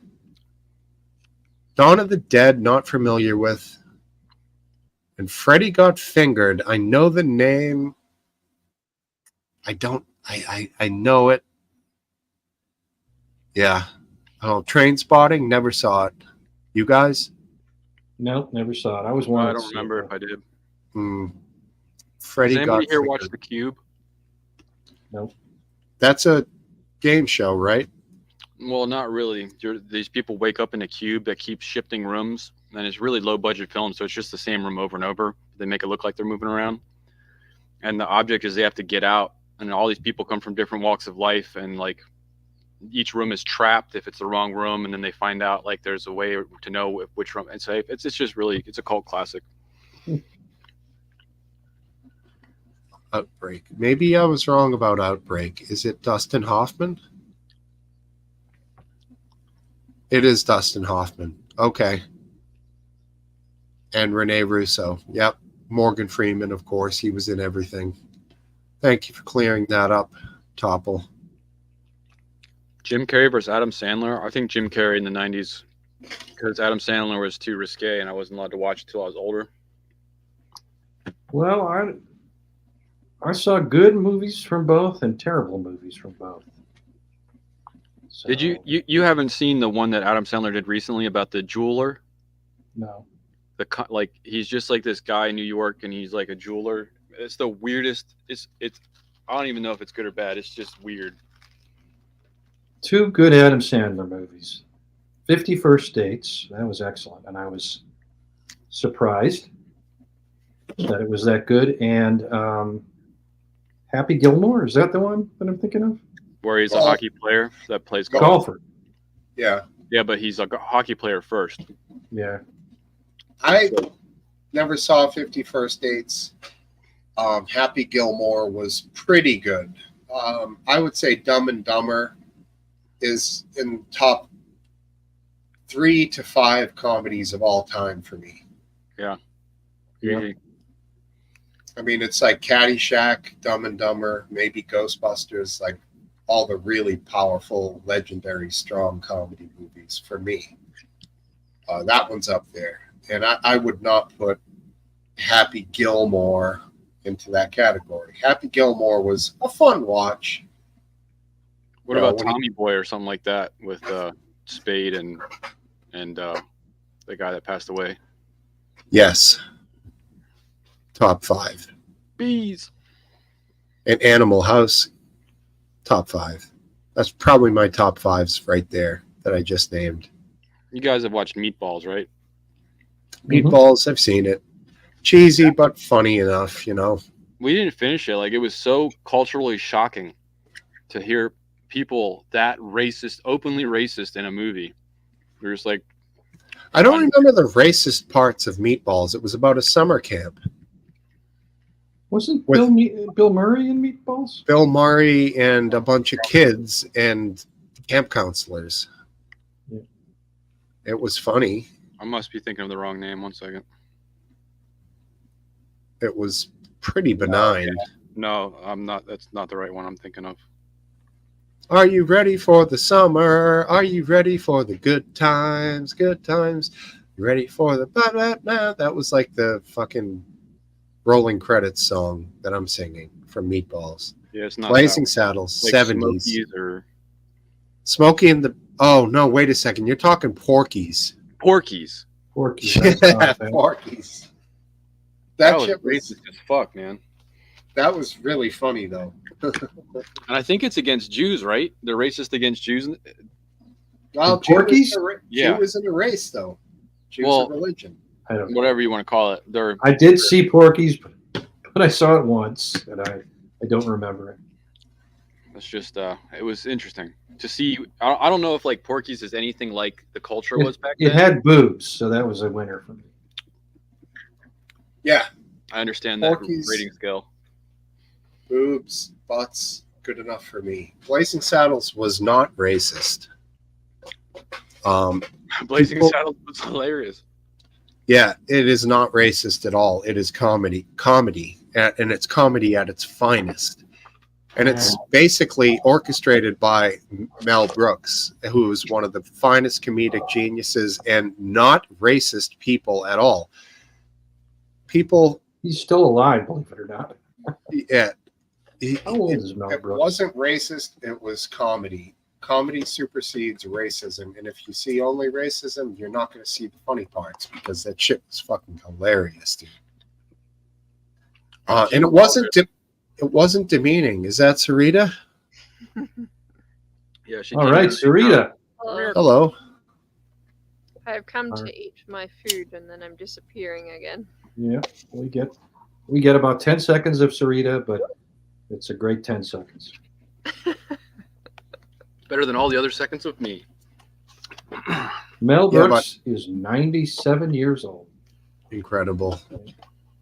And I hear they're making a Spaceballs 2. I heard that too. With the same director? Supposedly he's involved somehow. He's involved. I'm skeptical at 97 that he's compos mentis. So you think without John Candy it'll be less good? Yeah. Well, none of them would be in it. I don't know if there'd be any repeat. Yeah.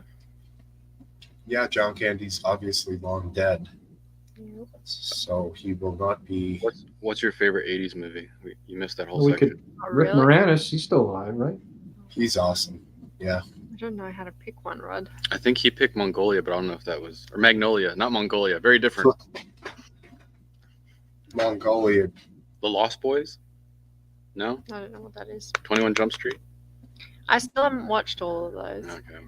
What about 16 Candles with That's pretty good. They like Molly- Sing with Fire. Molly Ringwald. Elmo's Fire is good. St. Elmo's Fire? That's good. The I- Breakfast Club? Yeah, I'm more of a Pretty in Pink. Pretty in Pink. That's Don't you have also that Molly record? Ringwald. Yeah, Is that Molly Ringwald. That's yeah. Molly Ringworm. Ooh. Oh, no. Ringwald. No. Wald is German for worm.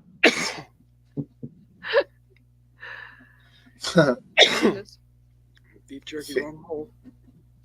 I mean, how many RWs having beef jerky overload over there? Just wrong pipe. Swallowed another bullet. Thank you, Steve. Good timing. No problem. No, he's telling the truth. This was in one of the pieces. It's a bullet piece. Wait, what? Ew. Right. That's why Last Dance doesn't eat meat. Jelly. It's deadly. All right. Hey.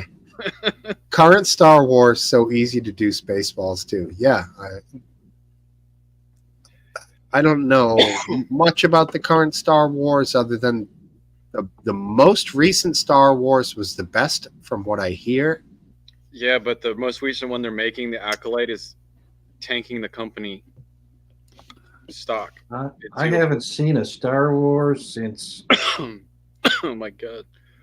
it's been a long time. I think I saw maybe the first 3 movies, and that's it. So probably since the third, which would have been Return of the Jedi. What was the 4th? I definitely Fourth. saw. The third was the last one in the original grouping Okay, from George Lucas. that And then is- Which is episode 6. the fourth in the lineage chronologically would have been, I think, the one with Jar Jar Binks. Oh, I saw that one. Okay, so there you go. No, saw the fourth is A New Hope. I'm talking the fourth in the lineage, Oh, in as the, in when in they the made it? chronological time, Sorry. Yeah. not Jar in Jar the actual time of the books. Phantom Menace. Right. Garbage. Yeah, I didn't like it. Terrible. Sarita, what's the one with Eric Stoltz in love with the most popular girl who is best friends is his true love? But his best friend is his true love. Eric Stoltz. Is the Star Wars A New Hope? Google. She's gonna Google it. I'm surprised she doesn't know. Her music trivia is off the charts. I don't know why is this talking about here. But Kelsey 1 says A New Hope. And When you T said says episode Star number Wars. 4, that's what he's answering. Okay. That's in the book time, but not in the release time. Phantom Menace came after Return of the Jedi, right? I think yes. Right. Star Wars. Then what was the first movie called? It was just Star Wars, right? Star Wars, yes. And then The Empire Strikes Back, and Yes. then Return of the Jedi. Yeah. And I think Phantom Menace, right? That was It makes sense to me. But some kind of wonderful, don't know it, chick flick. Oh, I don't know that I've seen that one actually. Probably Empire haven't. Strikes Back was good. Cup T says that was a good one. I liked all 3 of the first. I could say they're all top best for me. I was all about the Ewoks. I tried to watch one and I fell asleep. I just liked them. They were so innovative. Everything was done with more or less real pieces of plastic and models and molding and, you know. It was literally innovative. They had to create the technology to Yes. create. It wasn't all CGI. There was no CGI there or, was no or CGI. It was before limited. CGI, right? When they blew up a planet, there was obviously some fake CGI, but a lot of it was real pyrotechnics combined together with models, and it was just trippy. You know, those things they had that were flying through the forest with the Ewoks. They were like, I don't know how to describe them, hovercraft, motorcycle, whatever the hell things they were. That shit was all done with a lot of real models and just camera angles and simulated motion. So cool, man. Oh, you mean this one? But The first movie that we watched together in theater, I believe, was Get It Right. Avatar. Yes. And that was also innovative. Like, it was CGI innovative, but you know, he created technology to create that movie. And then 20 years later, he put out another one. It was hot garbage. Oh, come on. No, there's no innovation to it. 20 years to put out I still liked it. something average. Yeah, I hear you. I'm gonna grab a glass of liquor and Liquor is quicker. get this thing rolling. I guess maybe. I mean, we might just be 3 of us for a while here. 4 of us. Stick around, Sarita. No, I have orders to fill. Oh, okay. Well, hey, sounds like work. Work is work. So better than sitting around here with us losers. Diapers for young people. Cool. I shall return with liquor in hand. Continue. I shall be gone. All right. Hey, if I don't see you again, be well. Take care. Tell me about RW. No, RW. This show you do. Where does it come from?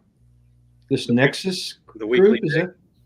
Yeah. So the Nexus Discord is the only Discord I'm left a part of, and they asked me to be the staff moderating staff, and so I'm trying to make that area better at communicating and not so incredibly feral and toxic. And so I started doing the weekly dig just recently, the last 2 Thursdays, Drone Tech's old time slot. And it's basically a replication of the pub, same energy, same concept of talking about world events and culture and all that. And it's going pretty good. The people that come into it step out of the ridiculous feral chats they have in general chat and actually think and engage. So it's a good experience. We covered a lot of stuff, actually, a lot of world events, Ukraine, Hamas, Hezbollah, the stuff that I hope to get into tonight, also here to see what you guys have to say. We talked about pizza, what was the best kind of pizza, bottom, cook style topping. It was interesting to hear Steve's. Coal fired, very thin crust with pure mozzarella cheese, thin sliced mushrooms, and Italian sausage. Yeah, I'll try to get you on next time. It'll be in 2 weeks though, because the presidential debate is going to be way more important than anything I can create. Well, I can't commit, but I'm interested. Yeah, no, don't worry about committing. Don't commit anything. No, I'll just invite you when it's time. Okay. I haven't been active on X or anything. I've been making really much artwork or anything for the last week. I'm curious what's happened. Have you been paying attention to the world on those platforms over the last week? Less than I usually do, but somewhat. Does anything interesting stand out? Not really. It's been, it's the usual war, Mass shootings. It's hard. It's kind of bizarre to say nothing big happening, but right, because it's so constant now. Like right. How often was there a mass shooting when you were in your 30s? I mean, we didn't have the internet So it could be then. the It was same. just starting, so who knew how often there were? It wasn't the same, instant media for every event. Do you think that it's just instant media, or do you think there's a progression of society? No, I definitely think there's more mass shootings. I think there's an I the thought of it, the idea of it is planted in everybody's brain, but then a few people, a very very tiny percentage. When you think about how many people are consuming media, and it's just a tiny percentage. This idea becomes an obsession, and they act it out. The idea of killing someone? The idea of killing a bunch of people that you don't know. Is that, is that the psyche that's going on at that point? Or I guess it's preconceived. I guess it's, what's it called when you plan it? It's when the crime is planned. What is that called? Premeditated? Premeditated. I guess I don't know. Is that a premeditated thing, or they Oh, just very much so. Okay. Yeah, I mean, some mass shootings that the press call mass shootings sometimes they're just gang fights that break out into gunfire, Right. and But they technically could fall into the auspices of mass shooting, right? I mean, if you define mass shooting in a certain way, then it's like a certain number of people shot. Then yeah, I mean it's perfectly reasonable. But I like to distinguish between the I don't know, the kind of the Columbine mindset with shooters that are intentionally targeting strangers. Why don't we call that domestic terrorism? Well, because it's typically not to terrorize, and the goal is not to terrorize. It's kind of it's about satisfying some bizarre urge of the shooter. FTW Neal saying one of the very first next to Columbine happened near him. I wonder if he's talking about the one that happened in the McDonald's in the 80s. It's San Diego, right? That was one of the worst and one of the first. Yeah. That guy called San Ysidro, I think it was, the McDonald's.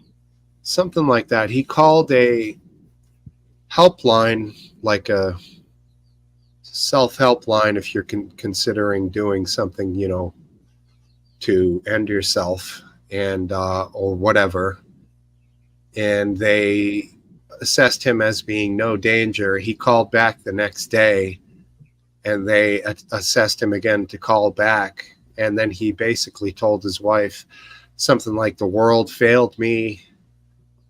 Goodbye forever." And then he grabbed some guns, went down to the McDonald's, and killed a ton of people.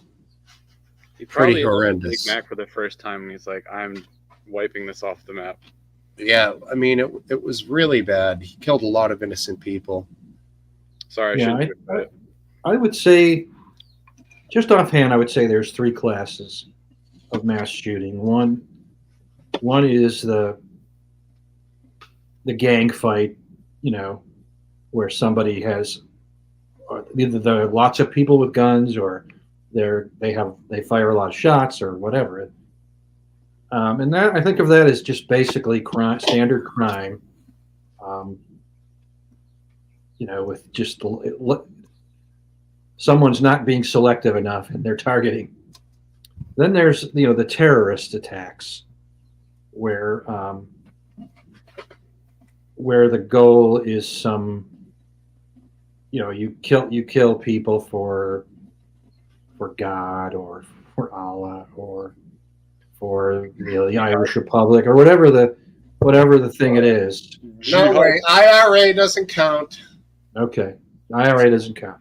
Let's just put that right out there now. And then moving on. And then this third group, I don't know how would you characterize it, but it's kind of the person who's sees himself getting fame and Lone attention. Wolf? Lone Wolf? Is that what they call it? Well, it's not for an organization, so. It's just someone who sees this mass murder as a something that of strangers is just something they have to do for reasons that they can never really explain very well. Well, let's You know? take two that have a similar motivation: the Baptist church shooting and the shooting at the store in Buffalo, New York. Both of those shooters went to those places with the intention of killing people with darker skin tone. They're killing blacks, right? Black and brown people. That is a known. Yeah, Oh, yeah. I think that is a little bit of the number 3 with a little bit of the number 2. It's a little mixture. It's a bit of a mixture of terrorism, but it's also an element of notoriety. Did the individuals? I mean, a notoriety post-mortem? Like, what the heck? Well, most of the I think both of those shooters survived. They didn't make any attempt to die. Dylan Roof was the church, right? Yeah. And I can't remember the guy at the Buffalo supermarket. Dickhead. Yeah, and I've seen you ready, Top? You're looking shredded, kid. Dude's been doing curls, crunches. Look at him. It's ripped. That was to put on his mascara, I think. You were curling mascara. Take your sweater off. Oh, wait, sorry. You got a tank top on. My bad. Just kidding. I feel comfortable in my skin. Sorry. Hey, Topple, how you doing? What's going on? How you guys doing? Good audio, bro. You sound crisp, homeboy. You need to teach Base Welshman how to use his mic. We're doing good up here in Boston. I got a couple guys coming on later. Jaylen Brown, a couple of the Boston Celtics. Got them, huh? World champions, bro. You don't even wear basketball. You don't even watch it anymore. So how do you shove that in my face? I wouldn't have known, except I saw something on Twitter. Boston Celtics forever. Yeah. The Celts. Yeah, I know. The Celts. Yeah. No, I mean the easiest road to the championship, but that's okay. I heard the Orioles beat the Yankees. Yes. That's good. Baseball sucks. So that's all I heard for sports. I'm just trying to be part of this conversation. Yeah, the only sport I really care about anymore is golf. Well, the only thing I like. Oh yeah. I like arguing about baseball. It's funny. I like to argue online with. About what though? Like about the rules. Because that's what baseball is. It was a foul. No, it was a home run. Okay. It's how many. What do you know about this 150-page rule book that somebody else doesn't know? Right. That's why I play sports. Lawfare. Like I said before, bring steroids back into the sport, and it'll be fun again. I would not be interested in that, but you may be. Or what's correct. that? What's that other league? The Bananas League. You ever see anything about that? Savannah Bananas. Yeah, that's entertaining. I would go see that. Dude, they just played at Fenway Park. They fucking sold out like 38,000 tickets. Okay. It was all little kids. They're all cheering and stuff. Then when I was watching the news, like the nightly news, which I do every night because that's the only place I get my news, is I think the Savannah Bananas are gay. I think they're homos, sexuals, whatever they call themselves. Wouldn't that be the eggplants then or something? No, I'm serious. I think am I wrong? Is it a gay thing? I hadn't. No, I didn't. I hadn't heard that. The Bananas. Hello. Well, there's a lot of dancing. If it was true, then that prancing. Would make sense. They're very popular here in Massachusetts. Provincetown? Are they big there? Huge. Biggest banana you ever saw. Provincetown, bro. Huge. 9 inches. Huge. Massive bananas. But I don't know. I don't. People in the crowd pro-Palestine with their garb. Well, you can't say that. Oh, sorry. I take it back.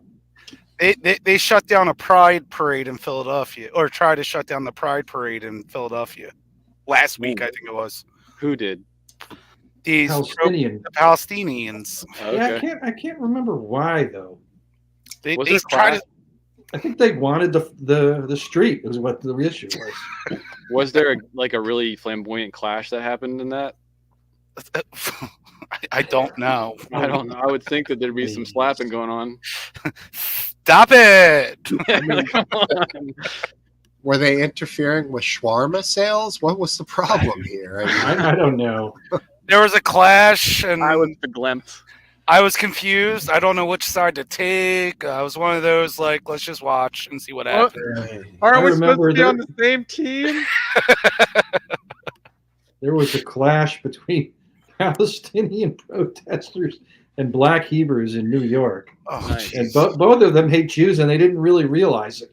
The Palestinians were triggered because they called themselves Black Hebrews, and they started attacking the Black Hebrews, and the Black Hebrews would be glad to have a rumble, and they went right back at them and Probably. ran them off. Last Dance, I'm confused for a second. I thought you said the word Hebrew. Yes, that's what this group calls themselves. Black Hebrews. Well, that would be the language of the ancient Jew. Yes, it's a bizarre ideology where these people believe that blacks were the true original Jews. Kanye West, Ye, is a proponent of this, or was. Easy?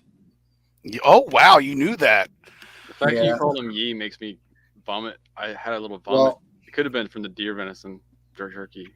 You've got grams of salt processing through your body. Get water in yourself, RW. Maybe some booze. You too. mean pomegranate plum with chia?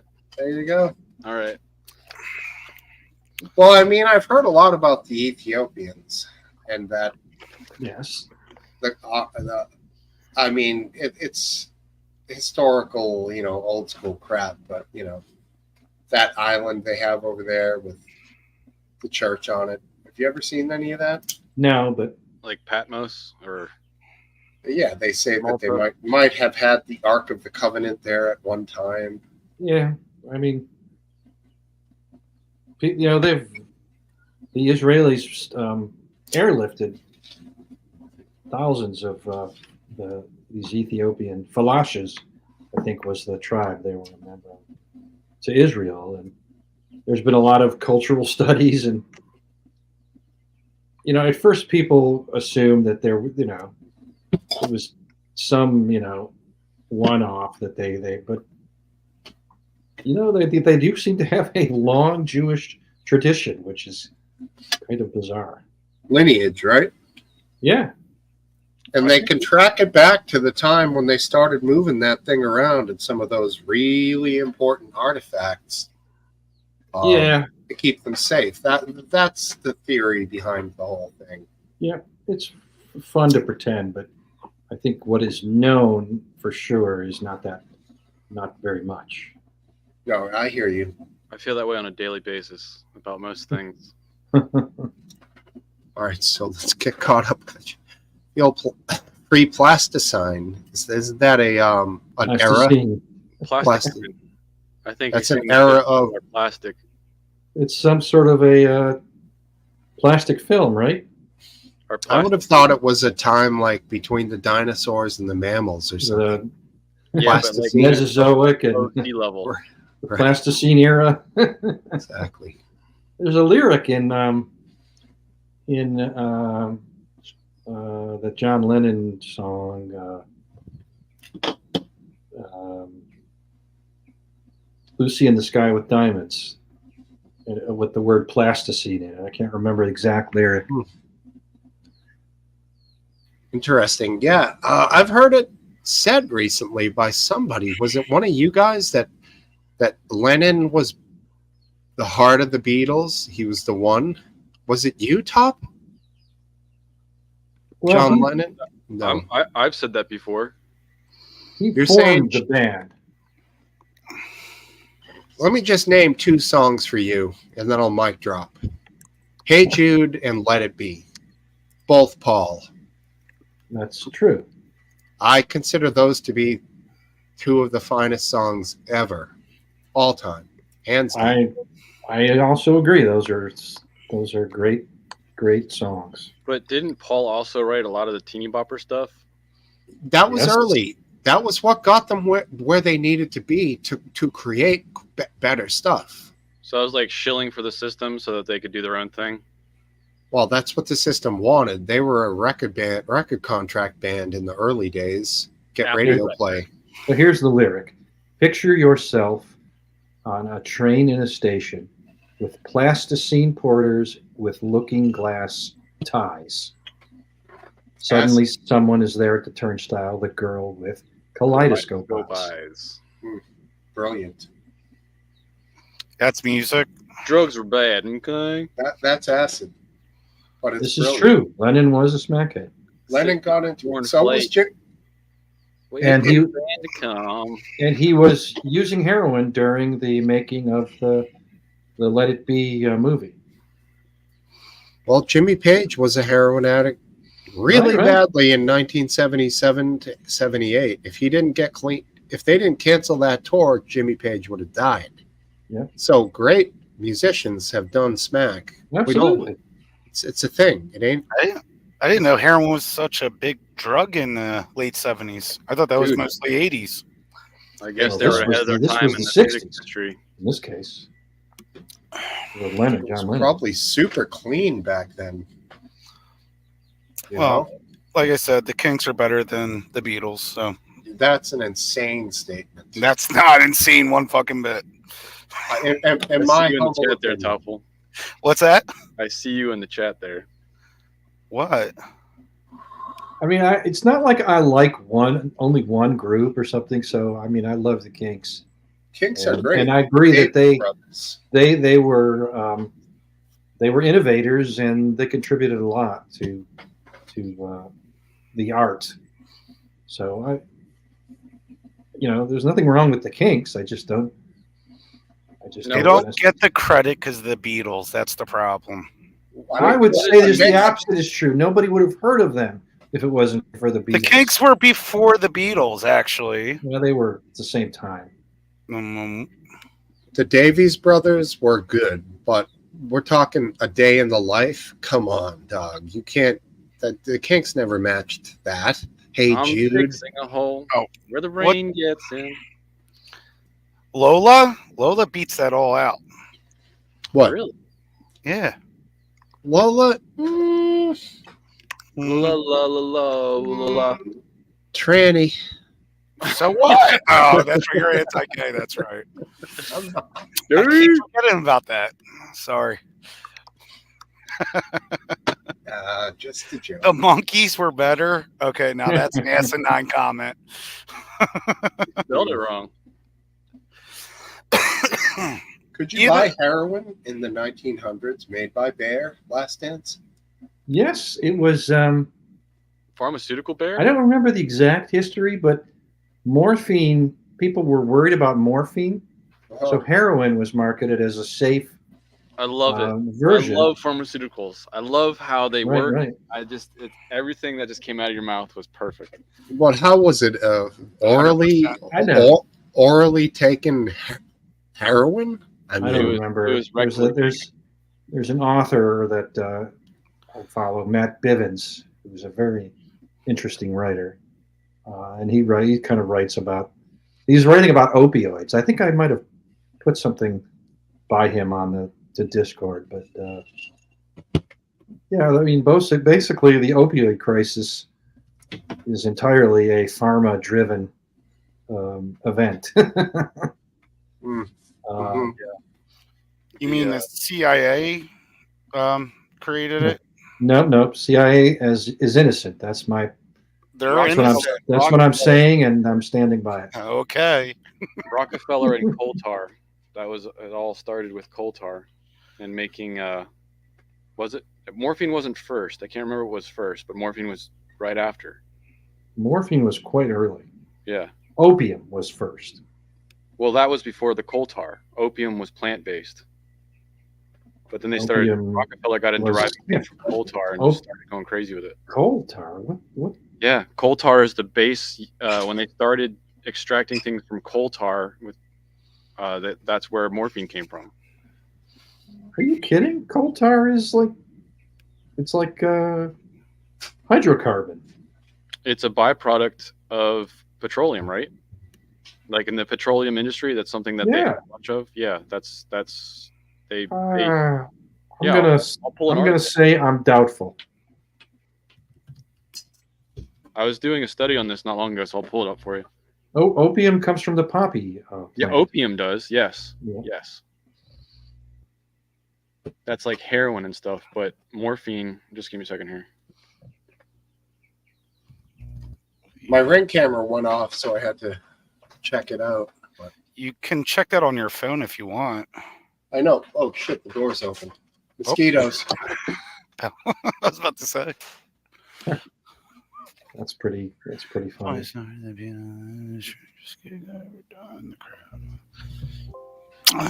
I just don't see the love for the Beatles. They're just weird. 8 days a week, and what's the Yellow Submarine song? Come on, how fucked up are you? Those are not the best. Those are just fun songs. Those are not the best Beatles songs. I do like Hey Jude, but that's all I'll give them. But I thought that was actually a Rolling Stones song for the first time. Or was that, did they do Hey Jude? What's the Rolling Stones cover a Beatles song? Which one was that? I don't know. Hey Jude is the Beatles. Yeah, I know that. Maybe the Stones covered it. I don't know. I also love the Stones. The They were Stones also never covered Hey Jude. the Stones are also awesome, and were innovators and make great music that's immortal. I don't think the Stones ever covered a Beatles song. I think they did. Yeah, dude.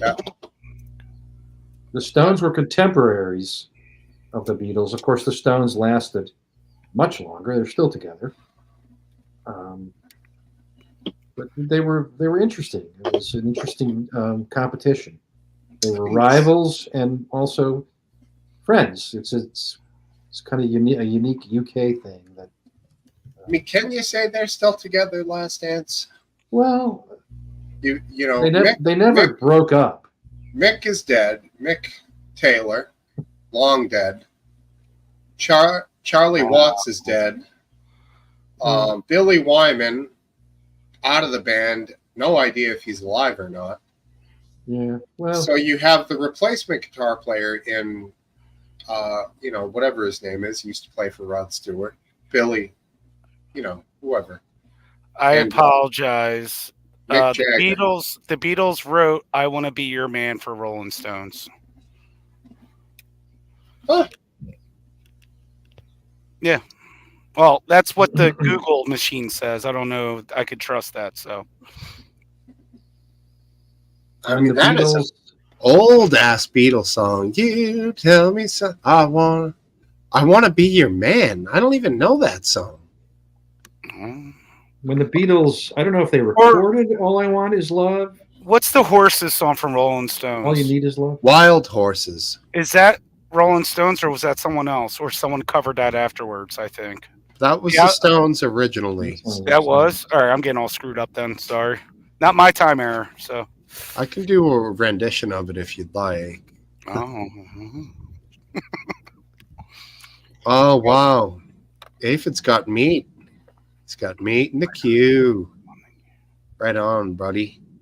And Fuck the World Nil just had brisket barbecue sandwiches. Wow. Is it Fuck the World? Is it For the Win?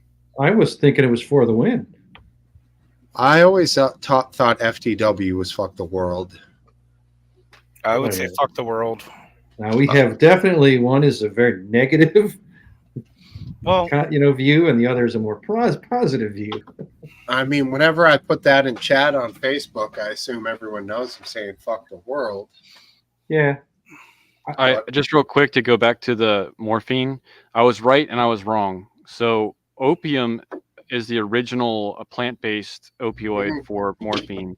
But in 1973, a team at the National Institutes of Health in the U.S. Made a method for total synthesis of morphine, codeine, and thebaine using coal tar. Okay. Yep. See, that's amazing. But coal tar is also for sorry, just real quick, paracetamol and acetaminophen. That's their origins. Wait, really? Have any of you guys ever had real opium before? I have. I have never touched it. I'm afraid I'd probably like it too freaking much. It's actually not that addictive Well, in I'm its a very truest addicted form. person. When you have an opium poppy, you cut the poppy open and you collect the milk, the dark milk that comes out, and you dry it out, and it's not You just hyper stick it addictive. right on your eyeballs, or like what do you do from there? You put it on the top of a bowl full of fine cannabis, and you take hits like you would with hashish, and And it it's sends very you to a dream tasty. world. It's tasty. You get a little higher, and it was 20 years since I've had this stuff, but this stuff is awesome. Because And I morphine can is see based off why, if anyone believes in the creator, it was put here for pain, to help with pain. I could see why it's so incredible. Cannabis is like opium junior. But then you get the humans who get into it, and then they start taking it and condensing it. refining it, condensing it, bonding it, Hold my combining beer, it. Jesus. I'm gonna make some shit out of this plant right here. And then you get into synthesizing it, changing one molecule here, one there. Then you start getting into other compounds. Jesus turned the poppy into opium. That was his first miracle. No, They edited that out. dance. Just that it exists in the first place in its purest form is incredible. But of course, humans came along and turned it from like one into they went from a Volkswagen to a Lamborghini with that thing. Porsche. A couple of years, I have to say, it's a testament to our incredible curiosity and experimentation that we discovered that from an opium you could get a painkiller at a very effective. It's been around in Asian culture for like 3,000 years. I didn't mean it was discovered by Ronald Reagan. I meant it was discovered by humans. Mm-hmm. Do you guys know the meaning of the name morphine? Its origin, like why they chose that name? No, linguistically, I have no idea. It's based off of the god Morpheus, the god of dreams. Cool. Opens up the understanding of the Matrix a little bit more. Yeah. Makes sense. Lord, See that grin there, Tom? When you say Morpheus, I get a picture of Lawrence Fishburne in my brain. That's right. And that's how it should be. I've never watched those movies start to finish. I've only seen the first one, The Matrix. I'm pretty sure. I think the first one's really the only one that's really worth it. The whole concept of it is in that, and then they kind of get a little hokey. But I hear there's a whole crew of people who analyze these movies and really get into it. Something about the cat, something this, that, the other thing. I mean, I've read all about them. There was one scene in one of them where they show this wall that's covered in like these warm bathtubs with all these like sleeping people in them that are just have tubes coming in and tubes coming out, and that's like the Matrix. That's what they showed. Is that in the first one? Of which one? Sorry. So there's like this giant wall with thousands of people on like individual bathtubs. Yeah, with that's hoses and shit coming into them and going out because they're batteries. And I think Keanu Reeves wakes up in one of the bathtubs. Yes. In his stasis pod, basically. Right. So what is that? That's him. That the real world is when he wakes up from the stasis pod. That's the real world. And before that, he's living in a simulation to keep him complacent so that they can use his body current as current for all the machines to have power. Humans are turned into batteries. They're very efficient batteries, and they can be recycled and remade and all that. It's interesting. Cool idea. The Matrix writer is trans now. Thank you, cup of tea. Damn, that's terrible. Was the concept of living in a simulation talked about before the Matrix? Because a lot of people talk about it now. Definitely. Okay. Do you know anything that would have championed that? Like a novel that introduced the idea? Exactly. No, I don't. I mean, there was a science fiction author whose books, and wrote a lot of short stories. He's not very well known. His name is Philip K. Dick. And yeah, I know. You But, got I mean, Topple's attention. to Philip K. Dick.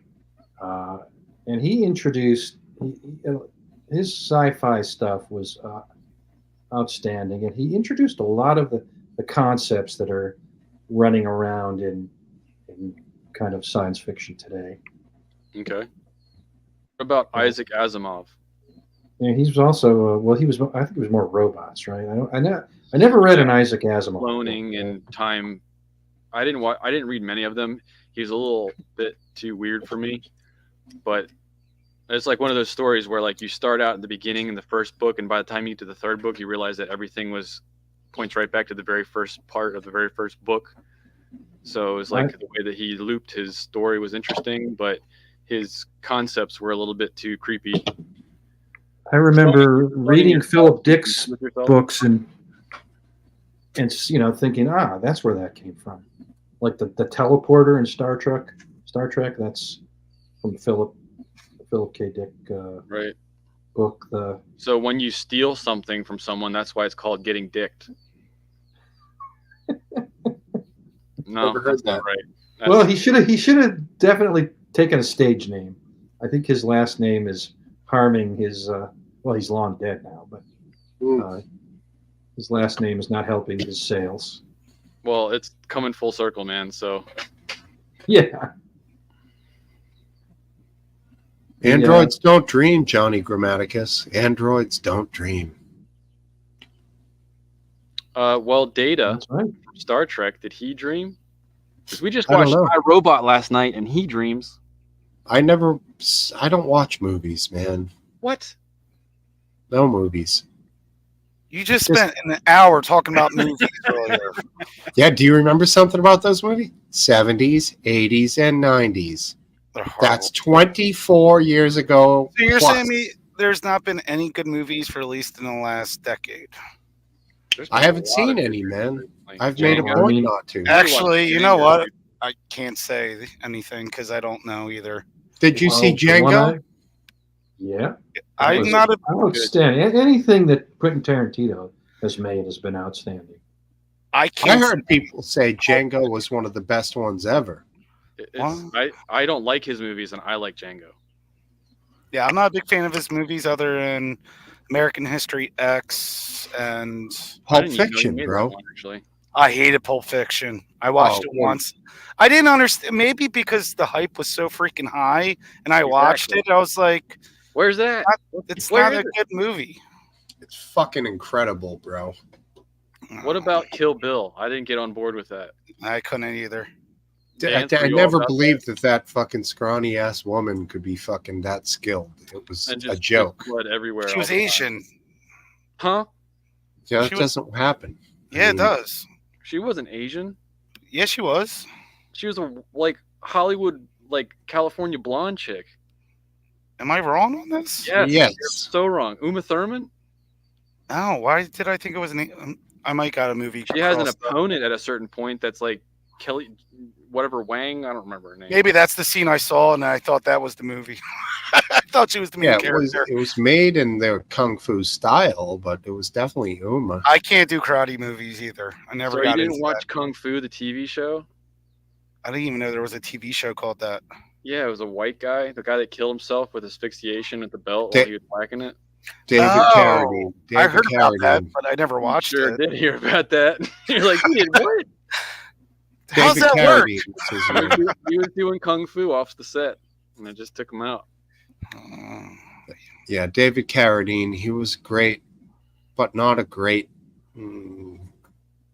martial artist. Decent, but yeah. He was no Chuck Norris. All about his acting. His Kung Fu acting was garbage. Like Jackie Chan, I only liked Rush Hour, but that was with Chris Tucker in it. That was pretty funny. No, it was hilarious. I loved Chris Tucker. He was hilarious. Friday and all the movies he did. Friday was funny as hell, dude. Friday he dropped off the map real quick. So what happened with that? is religion and then something else. I forget what it was. They say because he became very religious, but there was other kind of like how Michael Jordan gambling problems and all that other stuff. Yeah. I don't know. What's it? I mean, Scientology. Like, what are we talking here? I don't think he was. I'm not sure about that. I don't They think he usually was bump those Scientology. people to the front of the list. Like Tom. Well, I Cruise. think Michael Jordan basically made like $1 billion. It was like fuck you all. He didn't care, dude. Well, he retired and then came back. So. But the whole time he had Jordan, his brand. His, Oh, yeah, I know, I his endorsements were just It was like incredibly 25 million a year salary on Do you have his Nike. baseball card dance? Baseball. That would be worth something. Yeah, maybe $1. Well, I mean, Probably more than that. he never made it to the pros. He was always a minor leaguer. So I don't know if anybody made baseball cards. They probably made baseball cards just because Jordan was out there in the minors. He was a beast though, 6'6". Probably the only reason people even watch the minors then. Can you imagine facing that guy, 6'6", with the bat? Big ass motherfucker. Probably strike his ass out. You just throw it at his. Throw it at his knees. Yeah. I mean, yeah, it looks like he's gonna dunk on you with the bat. That's nil, right? That's not how it works. I don't know. Jordan You was should take 6'6". I would guess it is. I mean, Nil, just show yourself. I think it's a different picture from his avatar. I think We were it's- joking today about Shaquille O'Neal because there's a picture of him holding a water bottle. Well, it and looks like a him. little tiny. Holy juice shit, bottle. Nil, did you grow your beard out, bro? All right, I believe it's you. You can shut it off if you don't want to be on camera. Last time I saw Nil, his fucking facial hair was about 1 inch. Now he's fucking ZZ Top. Yeah. All right, here he comes. Nil, how you doing, Oh, buddy? that's bullshit. Look You've at had my your picture beard right for a now. I've got a. This is the picture that I've had on YouTube until I changed it recently. This is the one I've had for years, like years and years, and it's got All my right, all right. beard. in Maybe I'm wrong. Man. Ladies and gentlemen, Billy Gibbons. it. How you doing, homeboy? How's it going? There you are. How's it going? Looking good, brother. It's a lot of work to keep How y'all up. doing, man? Topple's almost there. What's that? I said Topple's almost there. I haven't hit puberty yet. Oh. We'll get you a raise. Y'all were talking about movies. All right, have you seen Teeth? Teeth. Thief. Thief. Yes, Teeth. I haven't seen It's a B flick, but it's a horror flick, or kind of, I guess you could say horror flick. Does it But have it's to do about with a do what? Does it have to do with a dentist removing teeth?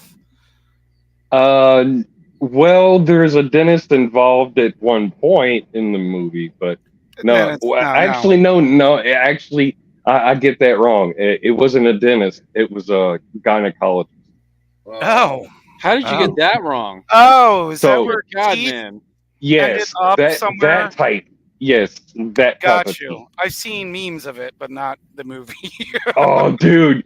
I swear to God, the first time I watched that shit, I was like, "All right, I don't want no snacks for like at least a week." You know what I mean? Switch off for 7 days. That's dedication. Bro. Yeah, dude, it was bad, man. I was like, "Oh, ooh," just watching the movie. I just kinda, I felt it in my loins. How did it do with making you want to brush your teeth and floss after that? Did it make you no cavity? Well, like I said, if you kind of get the references, it's about all right, I'll put it to you this way, like not trying to give away too much of it, but I'm never gonna watch it, dude. well, okay, she's got some teeth in her vagina, Right. and I got that. I got that. yeah, That point. and the thing is, as long as you aren't being a rapey type dude or something like that, you're good. But Oh, yeah, She like it's just like it just she doesn't have any Self-defense. control over it. Well, yeah, she doesn't have any self-control over it. And it scarred her because, all right, so basically the movie sets up and it starts out where her and her brother are in the pool together, and he Strap in, sticks boys. his finger in there and he gets his finger bit. And so ever since then, both of them have been just afraid of shit. You know what I mean? And she goes super religious and just like abstinence and, promotes abstinence and all this and all that. And then, it's just, the movie goes on, but it's a good movie for a B-rated movie. It's a really good movie. You pick the movie for movie nights here. That is hilarious. I'd love to get. I'd love to find out if Hayden Hewitt, the founder of Live Leak, has seen that. I have a feeling he knows of it. It's probably on his show. Probably. It's one of the most known B-rated movies because there's a lot of people that have actually promoted it. Just but it's not widely known. You know what I mean? But it's just like one of those cult classics. But so have you watched? Not many people know about. Have you watched Cube? Cube.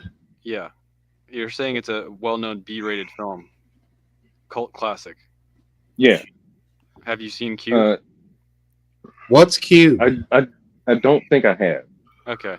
No, I've heard of it, I think, if I'm not mistaken, but I haven't seen it.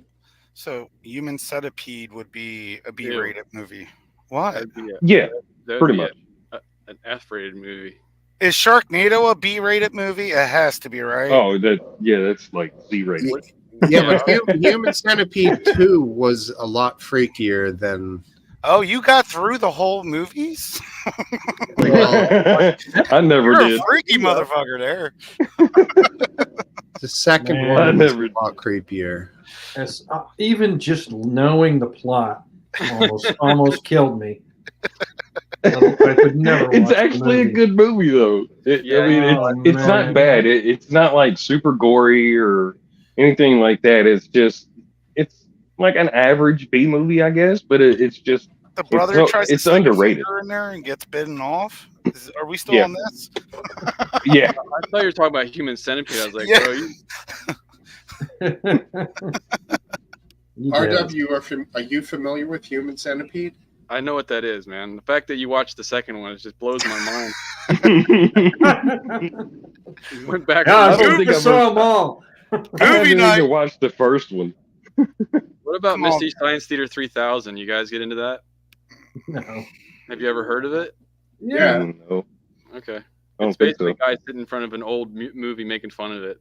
I saw that. Oh, yeah. I know what you're talking about. With the robots, yeah. I fell in love with that culture, and my wife will not let me watch movies with her basically anymore because I'll just do that while we're watching movies. Oh, yeah. Most guys do, to be honest with you. Oh, but I'm not the only one. At least I'm just much better at it, I think. You think? I think. Have y'all seen Orgasmo? I believe so. No, I don't think so. No. That's a comedy, but it's like set for where a dude is trying to get into the porn industry, and it's just stupid. Yeah, it's just stupid and funny. Stupid comedy. Mm-hmm. What was the name of the one about the little ball that had the fucking saws and shit that stuck out of it? Was it Phantasm or Phantasm? This thing that floated around. It was like, zzz, here comes the thing. That was Phantasm. And it fucking has little mini circular saw, right. Reciprocating sawzall. I don't know. Had a wire saw. I don't know what the fuck this thing was. I think I do remember that. Not the movie, but just that literal thing. Was that the 70s or 80s? What was it? Was that the 70s or 80s? Yeah, it was cheesy. Early 80s, maybe. Shit, that's bringing to mind Hellraiser. I used to love Hellraiser.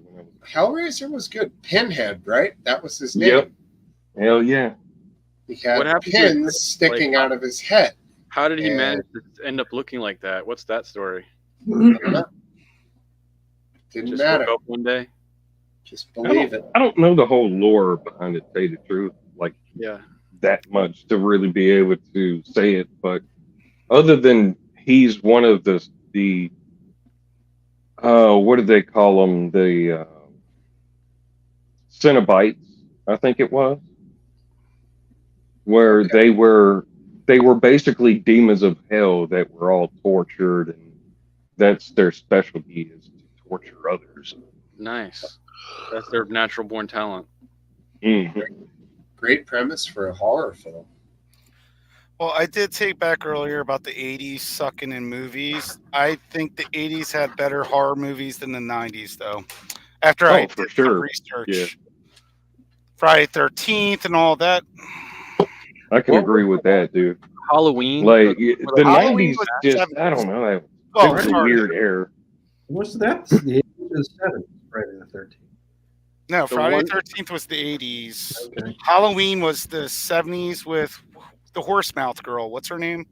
Horse Mouth Girl? I was Ocasio Cortez. Jamie Lee Curtis. Yeah, Jamie Lee. I Say what you want to say. She's still hot, though. Jamie Lee Curtis. I don't know. Yeah, I mean, maybe. What, yeah, AOC? I mean, AOC? if I got the opportunity, yeah, I probably would. Okay. Just for it. You Since know we what I mean? opened that door, do you think that her mental counterpart across the table or across the, on the other side is MTG? Yeah. have like Yeah, I can pushing- see where you get that comparison for sure. Is that the blonde that looks like a dude? Yeah, Marjorie Yeah. Taylor Greene. I wouldn't say Okay. it's weird, but Yeah.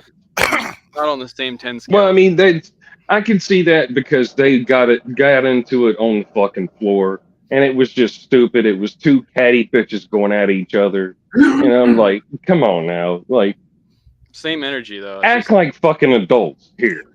You know what I mean? This is the Senate. What do you think we're Politicians, doing were here? you kidding? I mean, I at least want an illusion of an adult being in charge here. All right, at least give me that. I know it's not happening, but at Neither least give me side. the illusion. What was it that you got into it last night with Incarnation, Nil? I can't remember the topic. We covered quite a few.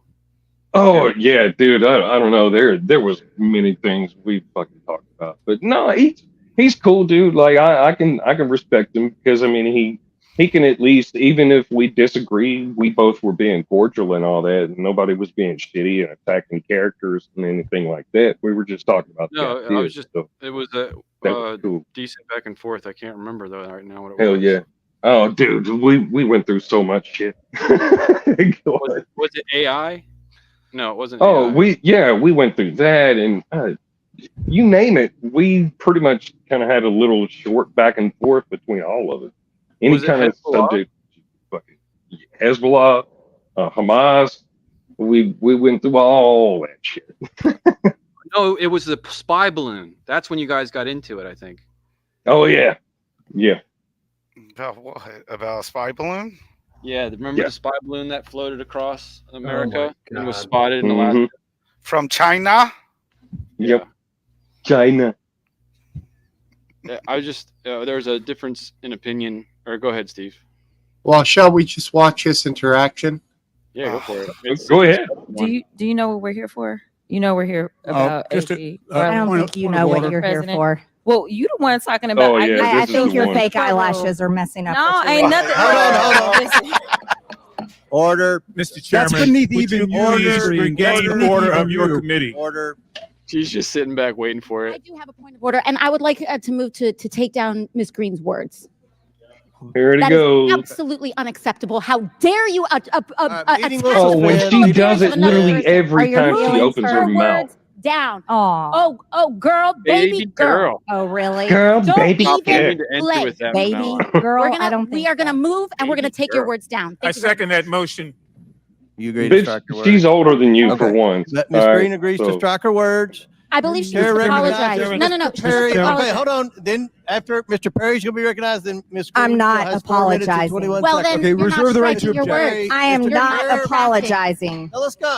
I'm That guy's just a curious, cuck. just to I'm better not sure. understand your ruling. If someone on this committee then starts talking about somebody's bleach blonde, bad built butch body, that would Mhm. not be engaging in personalities, correct? What now? What Chairman, now? I make a motion to strike those words. I don't think that's Hold a on. part of the. That was pretty embarrassing. That's bro. our tax. Oh, dollars yeah. right there. This is Our what I tax just dollars are hard learned. at work. Women should not be in Congress. How about that? No, they shouldn't. Ooh. Repeal the 19th. Here's what I learned: those women shouldn't be in Congress. I think Dan's is a little closer to the ball, but No. I'm just waiting for Smokesteve's wife to chime in on that one. she's It's just like, do what now? So I would have been the same way. Like her ghetto ass fucking. Beach blind, all this. Baby girl. God damn. Both of them. She Yeah. was cute I mean, too. Who well, was to tell that you the one? truth, all three of them. That's But Crockett, still. right? Or something like that. Yeah, but why can't they just speak to each other like normal human beings? Because That's Because what they're we females. do. Because they're females. They're angry. We're simpletons here.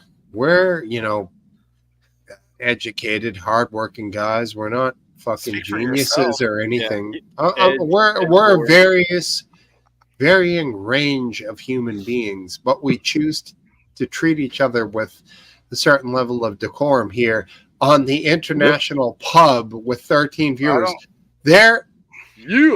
These people are on a different level. It's amazing, isn't it? Man. Get Can we McGrande expect on a here. little bit more? Is that too much Smokesteve, to ask? Even when we get angry, That's at exactly each other, what I was saying.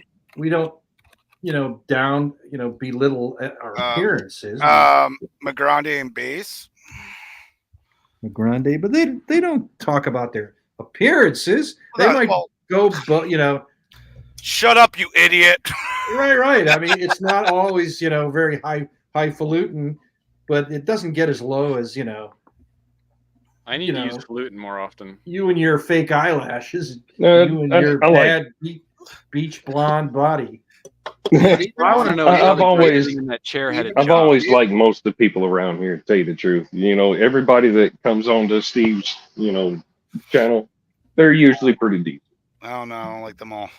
Even if I mean, I wouldn't say I like them all, but I said for the most part, everybody's pretty decent. There you go. We're pretty decent. We're all over the place. But even that, for the most part, if it flies off the handle and people start calling each other this, that, and the other thing here, I call it a pub because on a pub, you're going to get that. I might have to be a bouncer once in a while and kick a guy out for being a total dickhead. But for the most part, a little bit of this and that is fine. This is a stupid fucking pub show on the internet. These women are doing we're far all doing more this than to we hang would out. ever do. We're all doing this to hang out and entertain ourselves. You know what I mean? And to just get away from all the bullshit. But As who far as I shot the understand. first fire, or who fired the first shot? It was that MG, wherever the hell her name was. MG. Well, Yes why? and no. Yes and I don't no. know. Is there context missing from the beginning that I missed? Probably. There's context missing. It was supposed to be about. Well, neither one of MTG or Ocasio-Cortez like each other as it is. They've had this back and forth going on for a long time, really. But I think maybe MTG kind of really pushed it too far on that. They were going back and forth. And AOC, AOC wanted to seem at the better, but she didn't. She's the same fucking thing. Yeah. The left wasn't talking about the case; they were talking about Trump. So Mhm. at one point made that point because she was saying that for the Hush trial case, I think it was, the court's that judge's daughter was getting money from the Democratic Party, and so she basically made a snide remark about that and asked, "Do you know this judge?"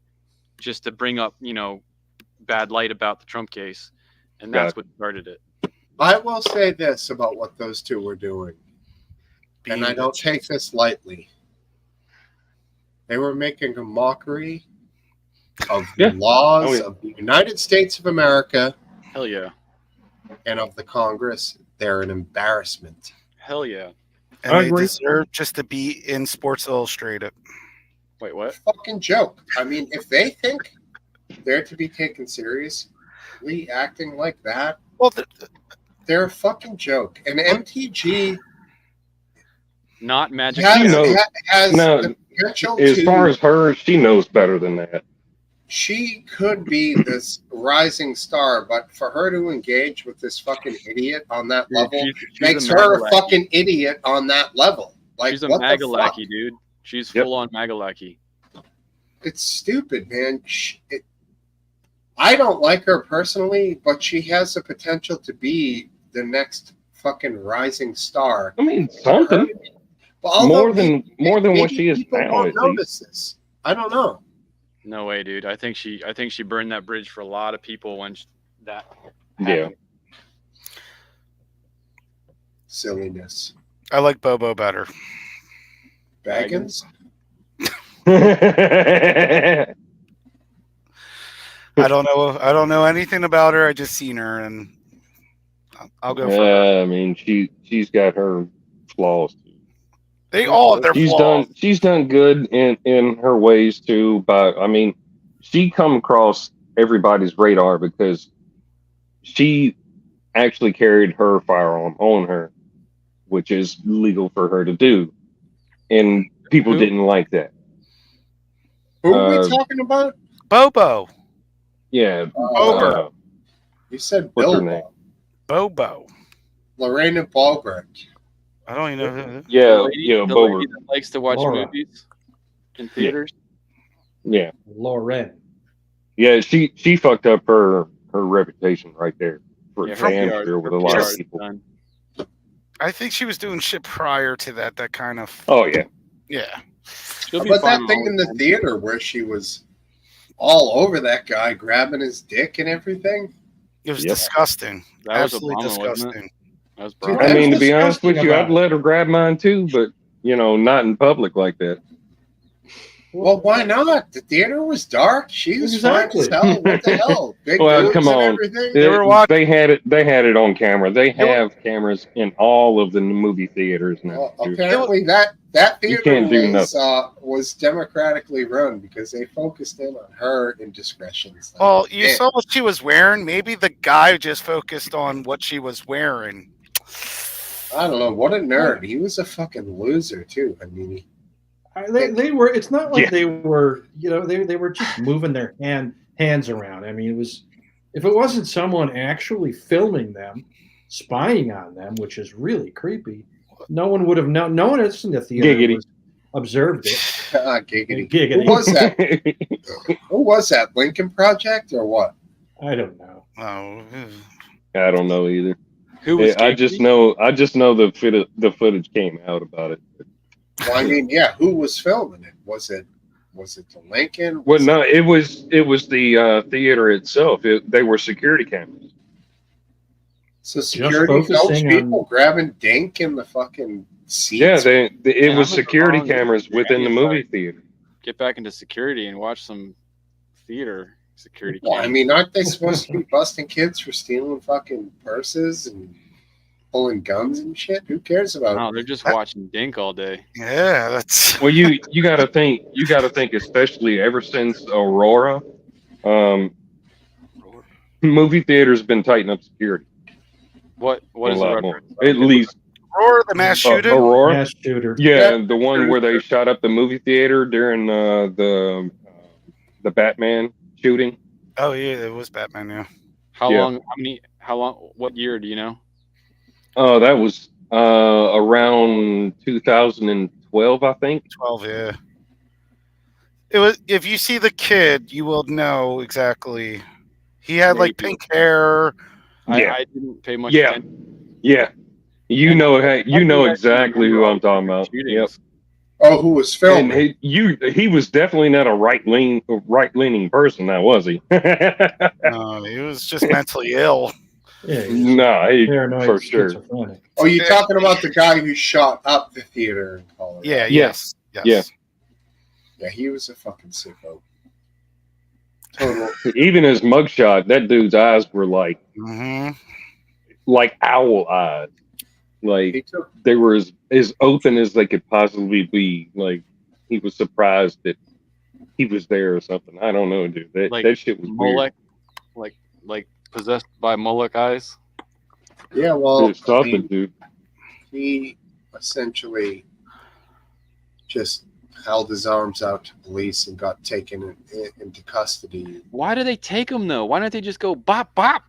Well, no, because they can't. That's not legal. Oh, how is they it took him to McDonald's Well, afterwards too. it depends on what state. It can be legal if you feel like you have to take down that person to stop what they're doing. Well, right. But that's not necessarily their motive there, because most of the time the cops want to get them taken alive so they can actually put them through the fucking hell that they're going to be put through after some bullshit that they pull. They don't necessarily want to just take them out. He was holding his hands up in surrender, and he had the crazy eyes. So the cops probably had everything, including an AR or two pointing at this guy's face. So, oh yeah. I mean, at this point, when you have 4 or 5 cops and the dude's walking towards you with his hands up, you can't shoot him. He can. Even though you and I want to, and I do think it would be fine and justified, because of the laws we have established in this country, you have to take them into custody. Prove guilt. Oh yeah. Yeah, I mean, it is what it is. Well, no, if they are in a situation like that, if they had their hands up, they're not posing a threat anymore. But if they point their firearm at the cops, then they can shoot easily. No, this guy then they're posing a threat. This guy had given up. He had done his act. Yeah. He had gone to his car. He got out of the car. The cops called him over. He put his hands up. They fucking took him into custody without incident. And then what happened to him? Dude, if you've seen some of the pictures of him, he's got the crazy eyes. No, his eyes are he'll open. be in jail for the rest of his life. So he's alive. Yeah. They never shot him. He's fine. His eyes are open. He'll be in the jail for the rest of his life, though. Look at the color of his skin. That's why. His skin is like milk white. It's the brightest white you've ever seen, man. It's crazy. He's a pure breed. Daywalker, you mean? Daywalker. Well, night walker. It looks like he never got any sun, bro. Not an ounce of sun on this guy. Crazy person. But, welcome back, Carmen. Teething grandbaby. Oh, I thought she was making a comment about the movie Teething, but no. You guys want to talk about Hezbollah for a second? Because I have been paying a lot of attention to that lately. Is that midget Russian kid or God man? Huh? What are you talking about? I don't know a whole lot about Hezbollah. So Hezbollah. He's talking about the government Hezbollah. You're talking about the 3 foot tall guy who's chain smokes unfiltered camels. I mean, either one at this point. Now I'm curious. We can talk as Bosun. That could be the militant front. It's that little dude that's going against the north of Israel. Last night, I've been paying attention to that because they're planning on Israel's planning on moving an offensive force to the front or to the north of Israel to actually pull an offensive against Hezbollah, preemptive type stuff. So it might pop off over there. So I've kind of been keeping my eye on it. I'm pretty sure it will. It's possible. And it has been popping off for a long time, and pretty much every part of the world is going at each other right now. They're concerned because Hezbollah has such a munitions force that they can't hold it back with the Iron Dome, not 100%. So I think that's why they're pushing the offensive. Just overwhelm them. Yeah. So I don't know. We'll see some. I think this here. Let's segue here. I think that the presidential debate that happens coming Thursday is going to be such a powerful event that the whole world will react in some way to whatever the hell happens on that stage. No kidding, huh? It will just be. Yeah, probably. It will be a brutal assault on the ears and on your intelligence. And joke's on them. So it'll be just like the pub. Woo! No. There will be. This is a island of honesty in a sea of dishonesty. Nothing that anybody says in the debate will be true. Everyone will be lying.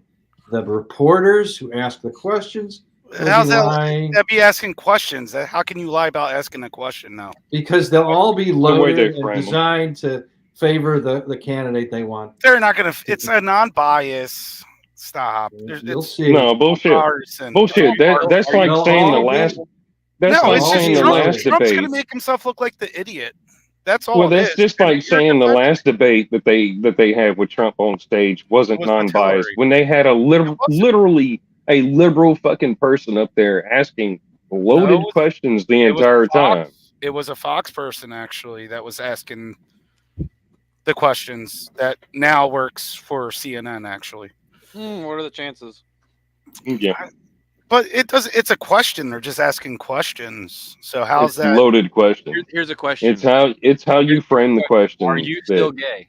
You know. Couple? Are you still gay? I haven't sucked a dick in a Why are you gay? I'm just saying how they ask the question. I am happy and very, very happy. So yes, I am still gay.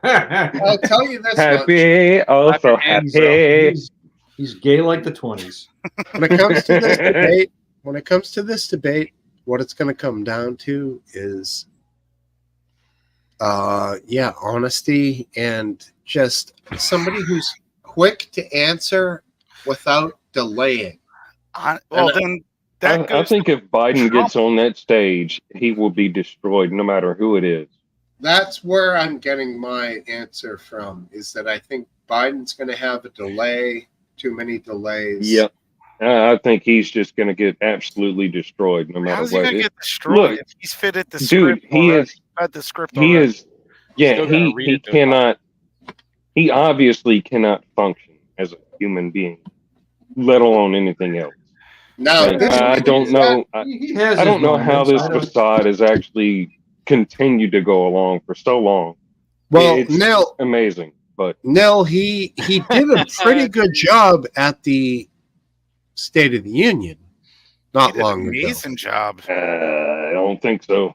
Oh, he did an amazing job. In my opinion, compared to what the expectation was, he exceeded it on a pretty high level. If he can pull that off, the problem here, the State of the Union is a memorization thing.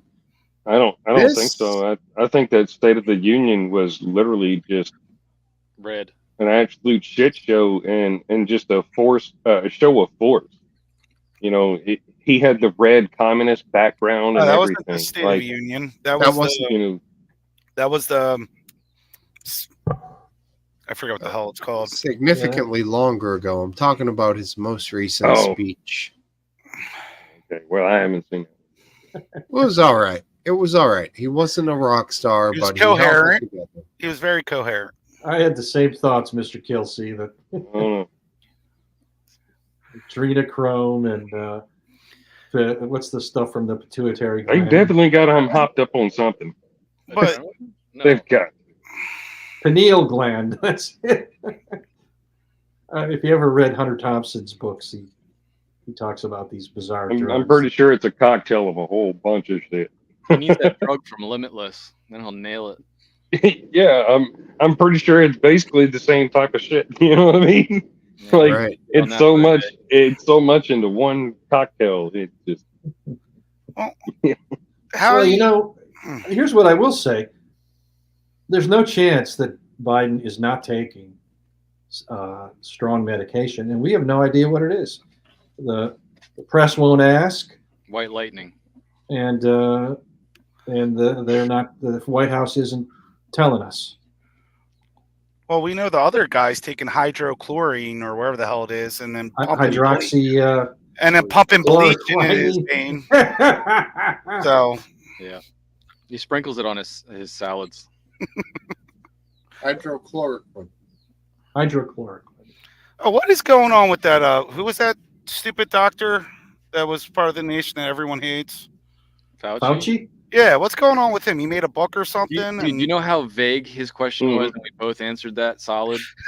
That wasn't even like close to a real question. Well, I mean, it's the only one anybody ever wants to fucking talk about anymore. So anyway, did it come out that he did say that you shouldn't take that? It won't help, and then there's scientific proof That would have helped during COVID. He's scientific proof for years. Okay. Take what? Yeah, and he literally the government actually literally admitted here recently that they knew it was all bullshit and they did it anyway. So what is the big thing that he's saying now that he never said not to take it? Okay. I have no idea. But he did. I don't remember him saying he that. did. There is video evidence out there of him actually saying, "Take the vaccine" and all this, and not just he himself literally said that the vaccine would mitigate symptoms and all this, so it will keep. He literally said it will keep you from getting the COVID virus. There's compilations. You guys are talking about different things. There's compilations out of his mouth on YouTube. He said that I can remember that myself specifically because it was such a big deal. The whole COVID thing was such a big deal that they were shutting down the entire country and everything, all that. And he literally said it will keep you from getting the virus and all that. And now he's saying, "Oh, I never said that. I didn't." Bullshit. The funny thing is, all right, when it comes to Fauci, the funny thing is, if you look at him and everybody that was put in office under Trump, he's one of them. He's the only person that is still there that Trump appointed that nobody said shit about. Everybody else, they're like, "Oh, he's the worst human being in the world. He's a Nazi, blah, blah, blah." But they don't say it about it. Fauci, they look at him like a goddamn god. Well, he was very anti-Trump while he was in office anyway. Mm-hmm. So he wasn't wrong. No, he was dead wrong. He's been proven wrong the entire time, and everything. That's what we're saying. Everything that he had said, everything about the COVID thing came from him. He literally said, "I am the science," out of his own mouth.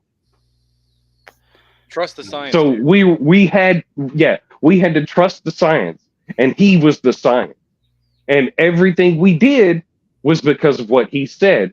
And he said also the CDC. Both the CDC and him is all the guidelines everybody was going at. What? Last Dance, I'm going to head upstairs for 1 minute. Are you, He's here. He's just not listening. Staring at the ceiling. I'm reading. Yeah. I was reading. It just seems like we've touched on this subject in previous pubs a little bit. What? You don't like the Dr. Fauci talk? No, I thought this was the new information about his book release. He went on The View with those heckling bitches. View. I was going to say something else, but there's a Babylon. Keep it slightly friendly now. There's a Babylon B meme where it said that Trump's poll numbers shot through the roof when he said his first day in office he was going to cancel The View. I thought it was like, how can anybody watch that crap? I don't, dude. I can't. Like, I can't. Is this supposed to be a political? Because the only thing I see online, it's the political parts. If they actually have like Real Wives of Los Angeles is wholesome, then yes, The View is political. Okay.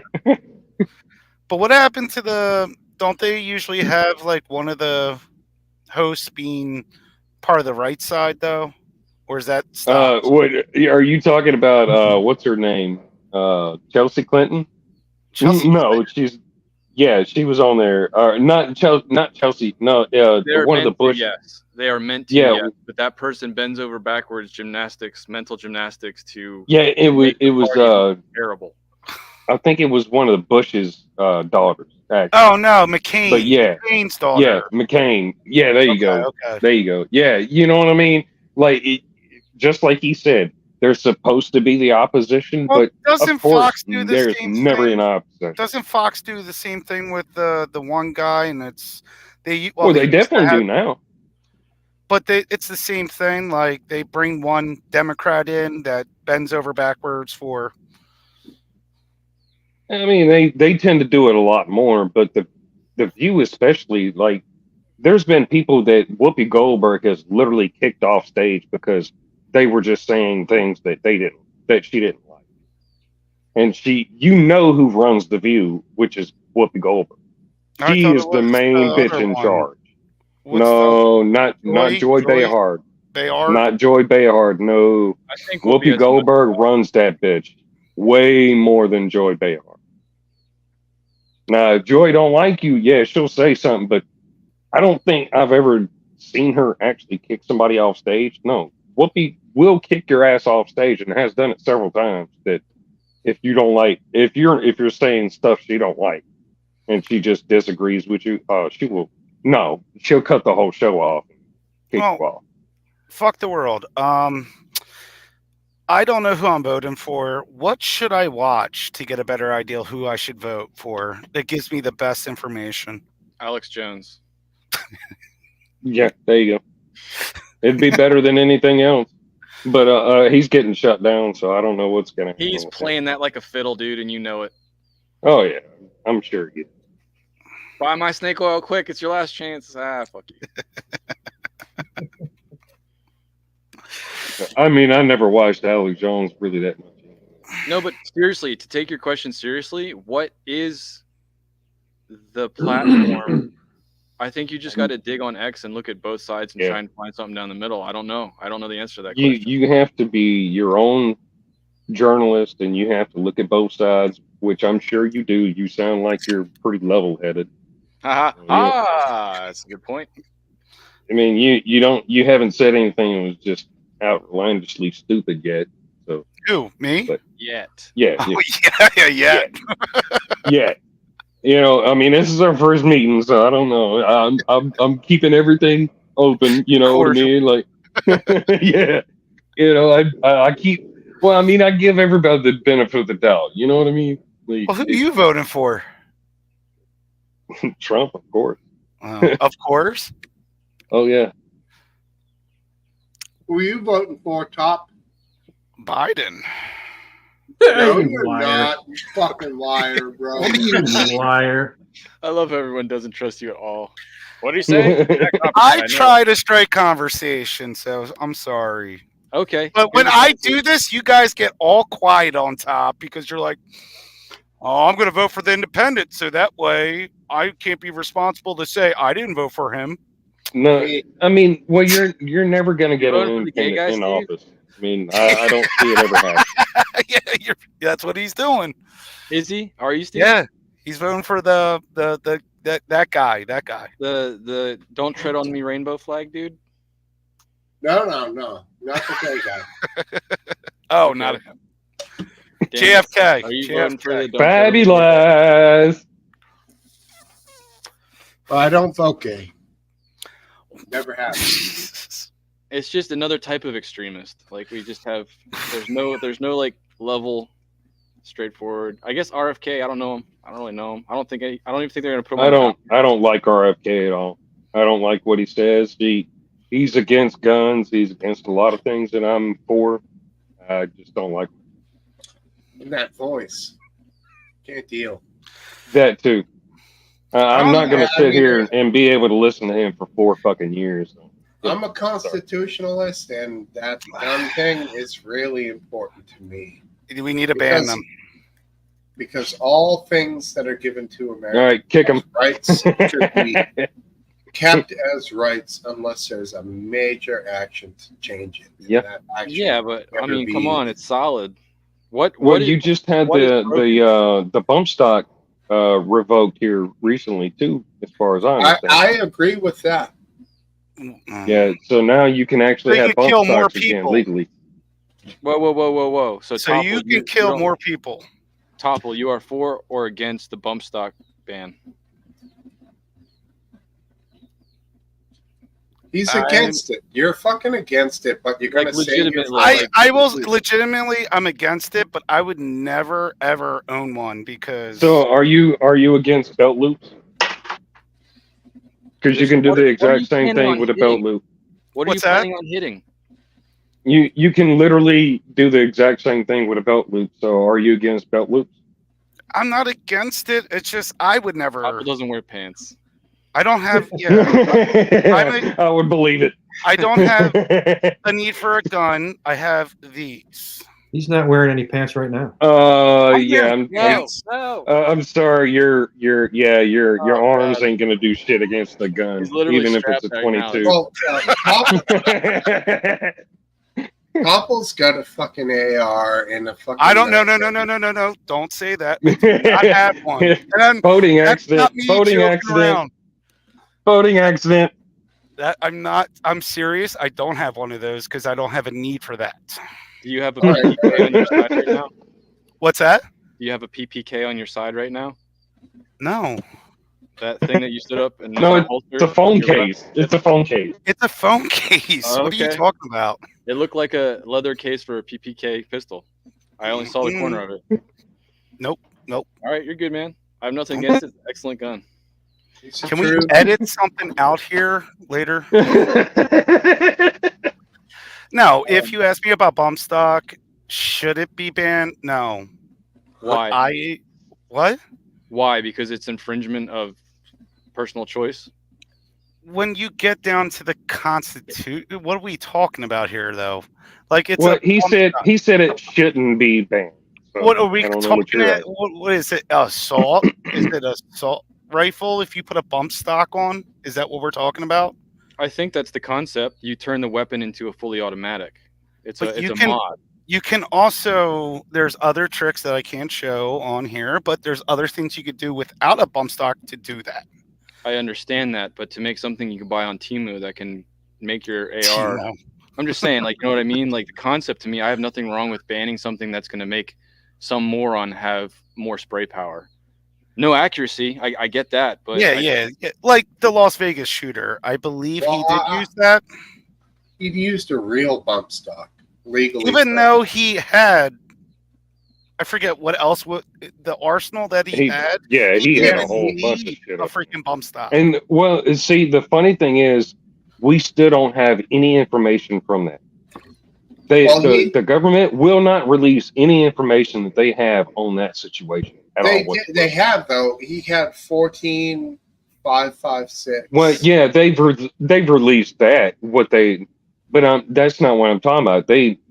Just like the Catholic school shooting that I was talking about earlier, or the Nashville shooting, they just now released the manifesto from that, and literally all the media was saying was, "Oh, it's too horrific to talk about what's in it and all this." But as soon as a right-leaning person that they can point to, or even if they can make it look like a right-leaning person, they automatically will release all their information, their name, just look at Kyle Rittenhouse for one. Kyle Rittenhouse, they did the same, but they did the same thing with Kyle Rittenhouse. As soon as that happened, they released all of his information on the media, but they won't do that for other people if it's a BLM shooter. That's a great example. I mean, Toppy, you got to admit what Neil is saying is. I agree with him 100%. Rittenhouse is 100%. Like I agree with him 100%, but I'm trying to find a way to fight it in my head to tell him he's wrong. But Rittenhouse, was justified. Well, no, I knew that from the beginning. I watched that shit live, dude. The media, there was media saying he killed black people. The media didn't even show the video. Yep. The only thing I questioned with he shot two pedos and another felon. Well, the only question you was, know what I mean? The video that we saw when he fell on the street. That was all self-defense. Now, it was proven the first person he shot that was chasing him into the car lot. That was the only question would be, was he justified? And when they made the comment that the bullet went through his hand, that is proof enough that he was reaching for his gun.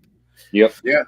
But how about the guy trying to hit him with the skateboard? No, that's self-defense. That's self-defense. And the other one had a gun that he was pointing at him, and he shot him in the arm. And he was a pedo. He was one of the fucking pedos, dude. And this motherfucker is online. I don't think he was a pedo. On social. Yes, he was. No. He's a registered sex offender. The one that died was a pedo. And this dude is online talking about how he wished he would have dumped his entire clip in.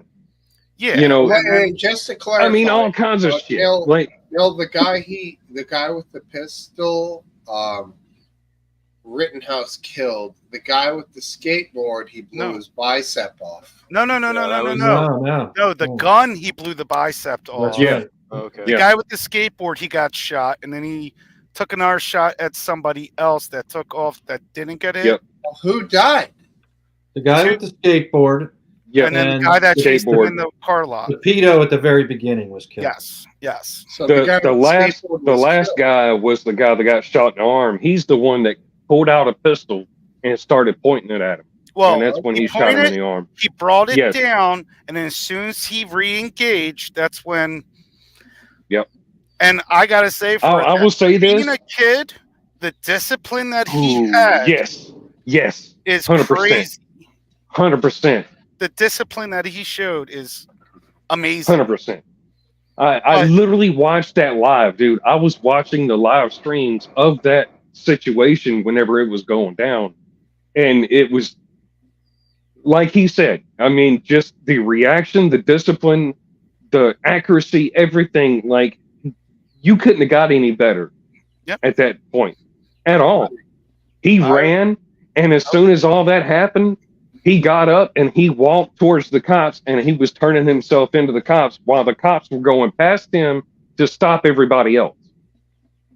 Yeah, the cops didn't even know he was involved. He was so fast in getting to the cops. They were like, it happened right in front of them too.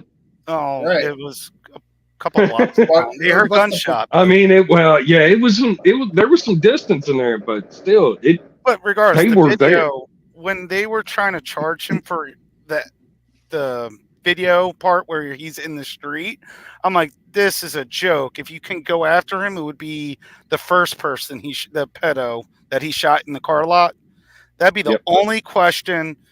And then all the other stuff that was coming out, he crossed state lines. He whatever. What is having the gun in the first place? Was he defending property? Like, what is? The thing is, the only way they could get him with crossing state lines is if he traveled with the gun.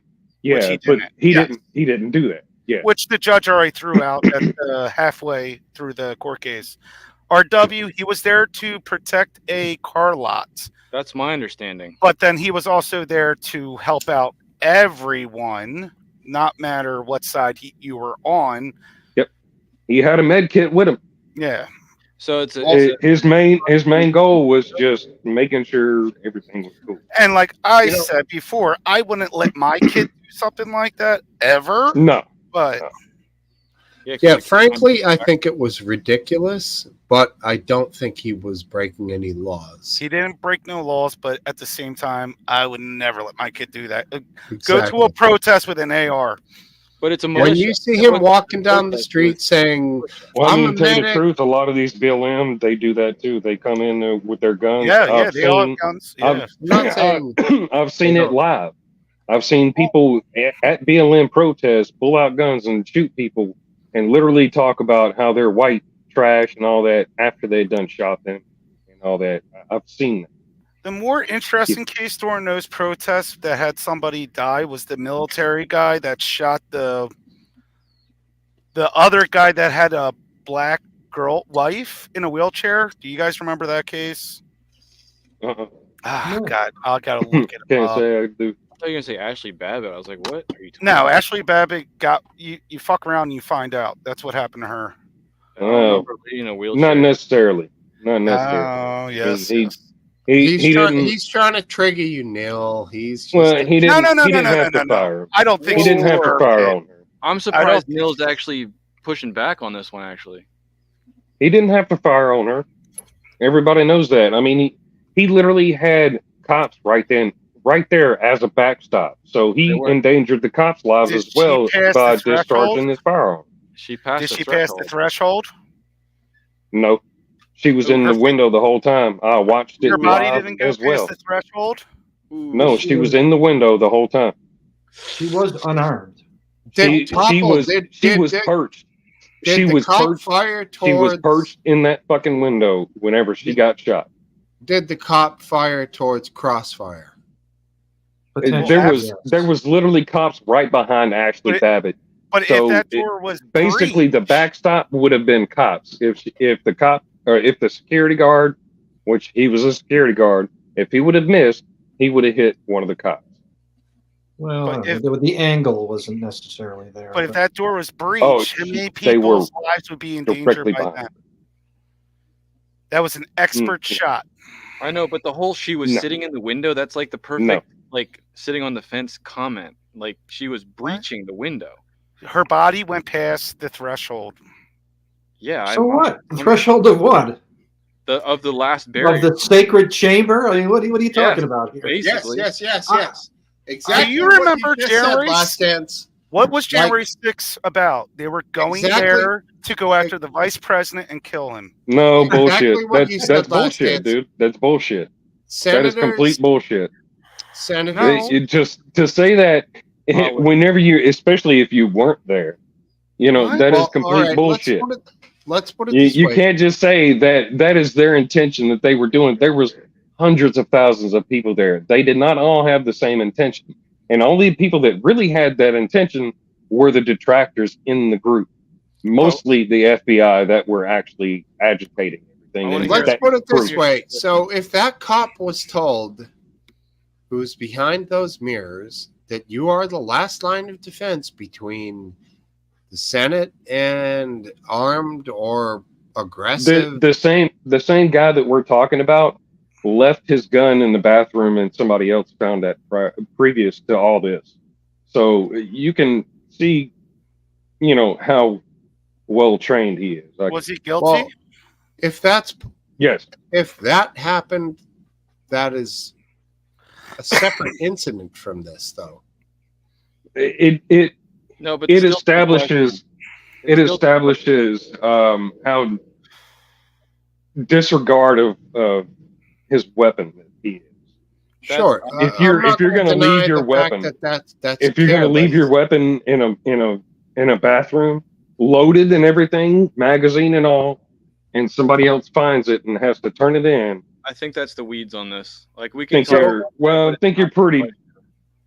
Let me ask you this then, Nil. So if you are willing to accept that this guy is so careless with his weapon to leave it on a stall or whatever in a bathroom, then maybe he did make a mistake.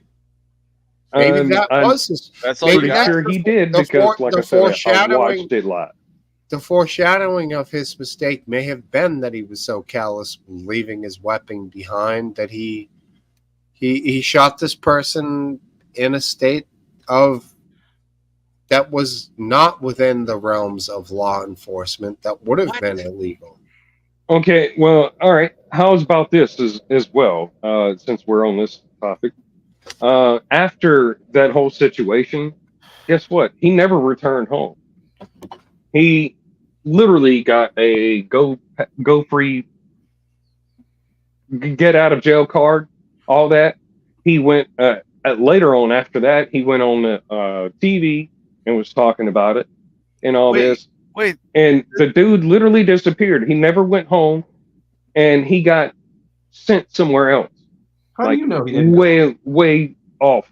Wait, I thought nobody we never knows found where out he who is. the person that shot her was ever revealed. No, he was. He was? He eventually was. Yes, he went on TV and he actually talked about it and gave an interview about it. So was there was no internal 2 years later? investigation? There was no internal 2020 or so? investigation?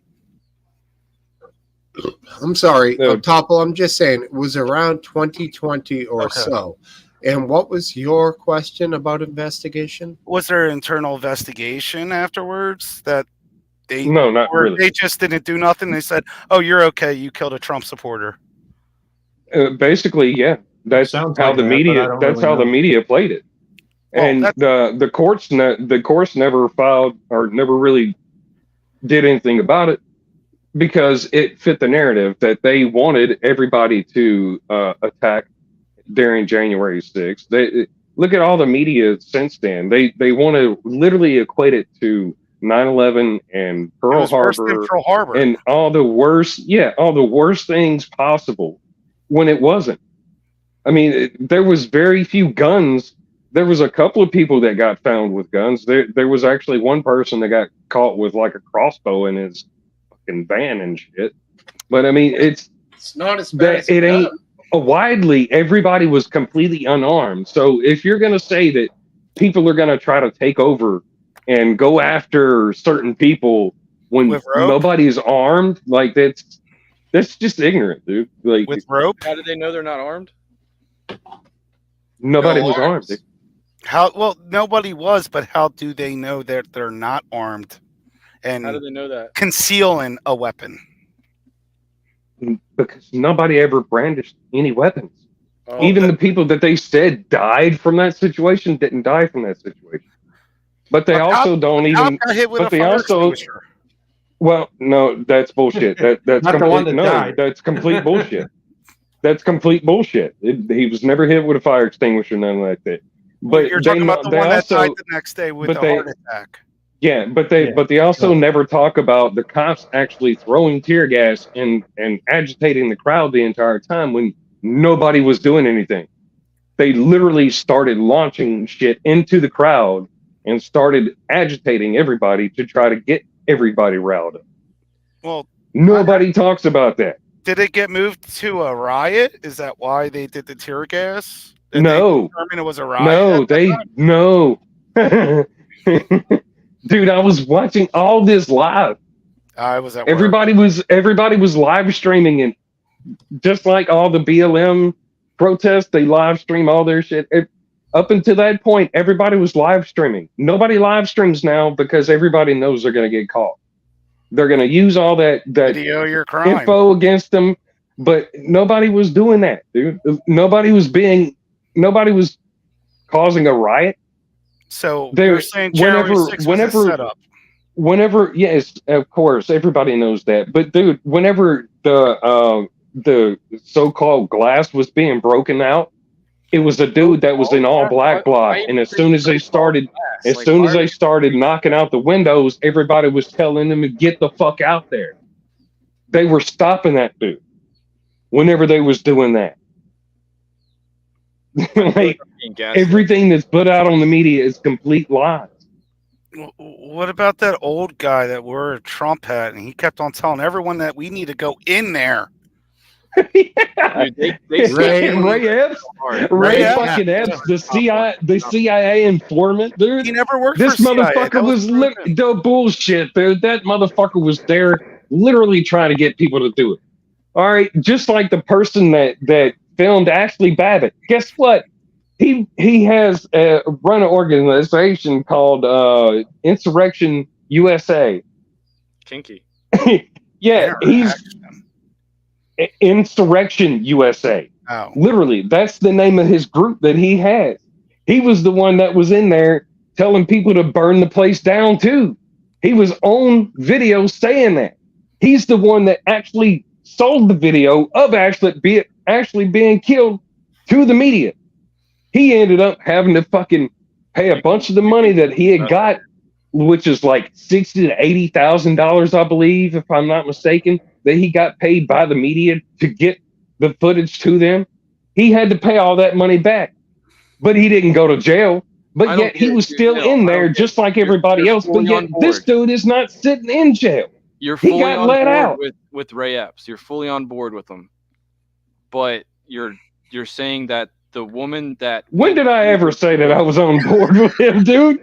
Get the fuck out of here, bro. You're saying you're on board with the fact that he's someone that was a bad actor that was calling things out. He was a fed. Oh yeah. What you're saying. Oh yeah. I don't understand how you're also saying that a woman that went through a barrier line didn't actually go through the window and she was sitting perched in the motherfucker. All right. She was not inside. She was perched in it. Dude, why the hell, dude? You're like perched there. Yeah. Oh. I wouldn't say she had entered in. Her knees and everything were in there. She was perched in it like a fucking bird. I've seen it whenever she got shot. My question is, why didn't Trump get the National Guard there, and why did he keep going on Twitter? We already know this. That's because Nancy Pelosi and Chuck Schumer already said already come out and said that they had did that they had told the National Guard not to come and all that. We already know that. She already admitted that that was a mistake on her part and all that. We're about to lose Come on. both Steve and Dance. I'm just letting you guys know. All right, I'm done shit stirring. Before we call it, I just want kind of a vote from you guys. If you're, and we talked about this 2 days ago, but new nuclear technology, for or against? You gotta research it. For. So basically, the new technologies, they're going to take depleted uranium that was already used. The link's in the back chat. Depleted uranium, they're going to blast it with neutrons, and in that process, energy will be released that they can harvest, and then they'll get rid of all of that nuclear waste, and it doesn't have a fallout scenario. So basically, they're trying to put in new nuclear sites to be able to blast ridiculous amounts of electricity into the grid. Oh, And so they found a new employment for Ron Jeremy? I'm not sure he's able to work because he's dead, but Ron Jeremy's dead. No, Ron Jeremy is still alive somehow. I think he's in jail or something. He can't get it up though. That's one thing. He can definitely not get it up. He's always had that fucking problem. So that's funny. That's the link that you posted? Yeah, it's basically a more safe nuke technology. Are you guys against nuclear if there's no fallout? Yeah, I mean, well, you've got nuclear fusion that they're trying to develop, but I mean, it's going to be at least another 50 or 60 years before anything can even come of that. But at all, they're not. If they don't go in that direction and they go into the neutron bombarding technology, I mean, I'm always in the for new technologies if they can develop and if it's safe and all that. Of course, I mean, if we can use it, why not? Okay. I mean, we've got technology supposedly that's been here for a long time, like Tesla shit, that we're not even using. So. You guys, you should probably call it because you're both going to pass out, and then Topple's going to have to mod. I'm not a mod. I'm not allowed to mod. I can see why. I'm not a good moderator. I start too much shit. But I will post what I was talking about earlier about, I forget, that Black Lives Matter, the video of it. Yeah. The guy that pulls up in the car and gets the AK pointed at him, and then the guy in the car had a gun and killed him. But he was found guilty. He was found guilty for shooting him. For brandishing a weapon in self-defense? That's what I was. Yep. Well, no, not the dude in the car. No. Yeah. No, if it's the same situation that I'm thinking of, do you remember the name? Michael Jackson. No, he should have been shot a long time ago. We never discussed that. Did he touch little kids? How do we know? You're one of those. You're one of those. I got you. It seems like he did, but Well, the current theory is that he was trying to save little kids from that. Yeah, you got two different theories of it. I don't never talk about it, Rand. I don't know, to be honest. Garrett Foster. That's right. That's the name of the guy that got shot. But I'll post that in the Discord. I don't remember the name. I remember the video. Yeah. I want to say, all right. His wife was in a wheelchair, so. Okay, well, all right. I remember the situation that I'm thinking of. I don't think it's the same one. Because the one I'm thinking of, there was a dude in a Charger, and they had I think it was around in Oregon, and they was having a protest, right? And so there was this one dude that come up, and he started brandishing his firearm. It was I think it might have been an AR, but he started pointing it at the dude that was in the Charger, and he hit the gas and killed a girl. Because he sandwiched her. He drove forward and sandwiched her between the car in front of him and that. He was found not guilty. But the thing is, I know who that dude is that brandished that firearm because he was the same dude that was supposedly one of the guys that was in charge of security at Chaz and Chop. And there was also incidents of him at that place too, where there was two black kids, black teens that got shot up. And it was I watched this live on stream too. The person that was streaming, it was a female. And after those two kids that got shot up, this girl was going over there telling them to pick up the brass and all this shit and all that and clean up the scene before they got the fuck out. I don't know that one, but yeah, it was during. If you look up the during Chaz and Chop situation, there was two black teens. They were driving around in an SUV. I thought and nothing they got came killed. out of that. I thought nothing came out. Yeah, so nothing. Nobody ever got prosecuted and all that. But it's the same dude. It was the same dude that was involved in that situation I was talking about with the Charger, where the dude ran into the girl accidentally because the dude come up with the gun and started pointing the gun at him, and he hit the gas and killed somebody on accident. He was never charged during that. But the same dude that was brandishing that firearm is the same dude I'm talking about during Chaz and Chop. He's the ones that fucking shot up them two. And I know that for a fucking fact, dude. I think everyone agrees if someone points a gun at you have every right to respond. But what happens if they didn't point the gun at you? And that was the case that I was talking about earlier. But is making threatening statements with their hand on the handle, I would call it. Does that, if they're threatening you, do you have the right to, is that self-defense then? It's in your mind, compared if you to point, the wall. If you point that barrel at somebody, whether it be me or somebody else, that if you point that barrel, that is a threatening motion. And you were, in my eyes, you were in your rights. If you feel like you're being threatened at that point, but the barrel wasn't nobody should be comfortable with having a barrel pointed at them, whether their finger's on the trigger or not. If you flag me, I'm gonna be very upset with you, even if I know that gun is not loaded. You know what I mean? And I will take that gun out of your fucking hand if I know it ain't loaded, and I will tell you straight up: do never, ever in your life fucking flag me and point that gun at me. Period. In your scenario where the person is ready to go but not pointing at you, you're basically ready to go also. And it's also a judgment call. You're backing out of that situation. You're moving out of that situation because you're in a situation, right? Mm-hmm. So you're actively trying to get out of that situation, ready to go. But you can't go forward. You can't go back. There's people in front of you. There's people in the back. Yep. In your vehicle. Get out of the vehicle. That situation at that point. Get out of the vehicle. You can't. Get to the other side of that vehicle.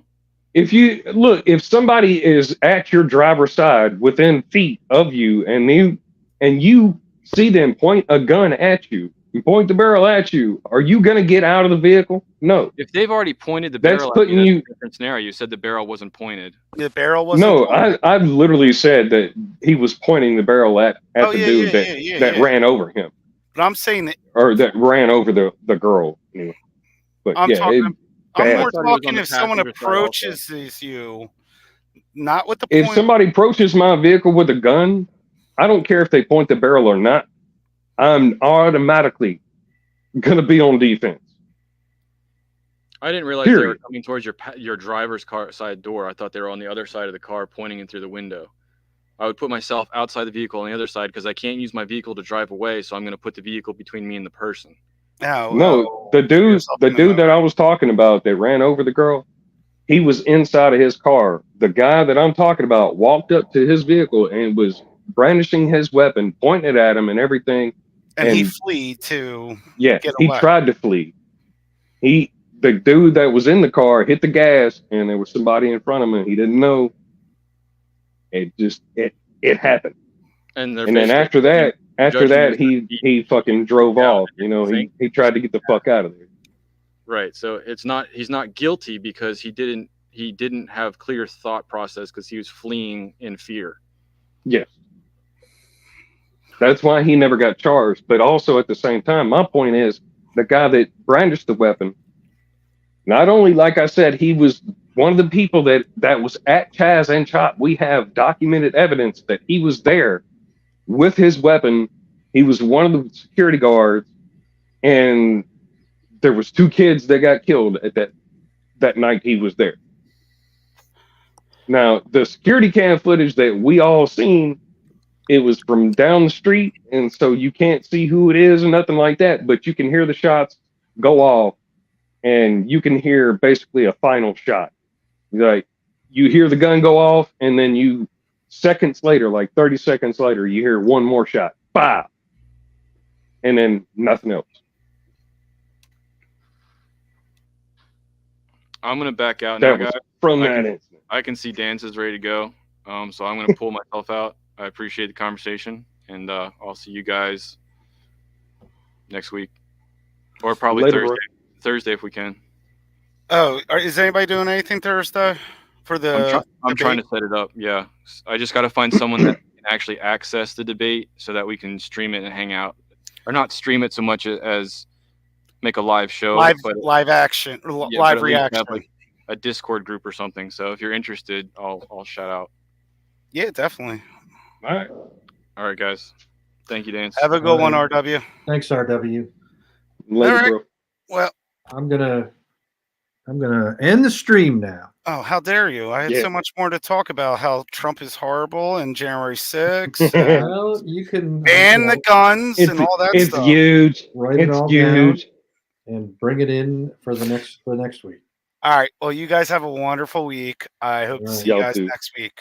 All right, take it easy. Thanks for coming by, FTW Nil. Good Yes, having sir. you. And everybody in the It chat. was fun. Thank you, and hope to see you again next week. You guys have a great week and a good weekend, and take care and see you later.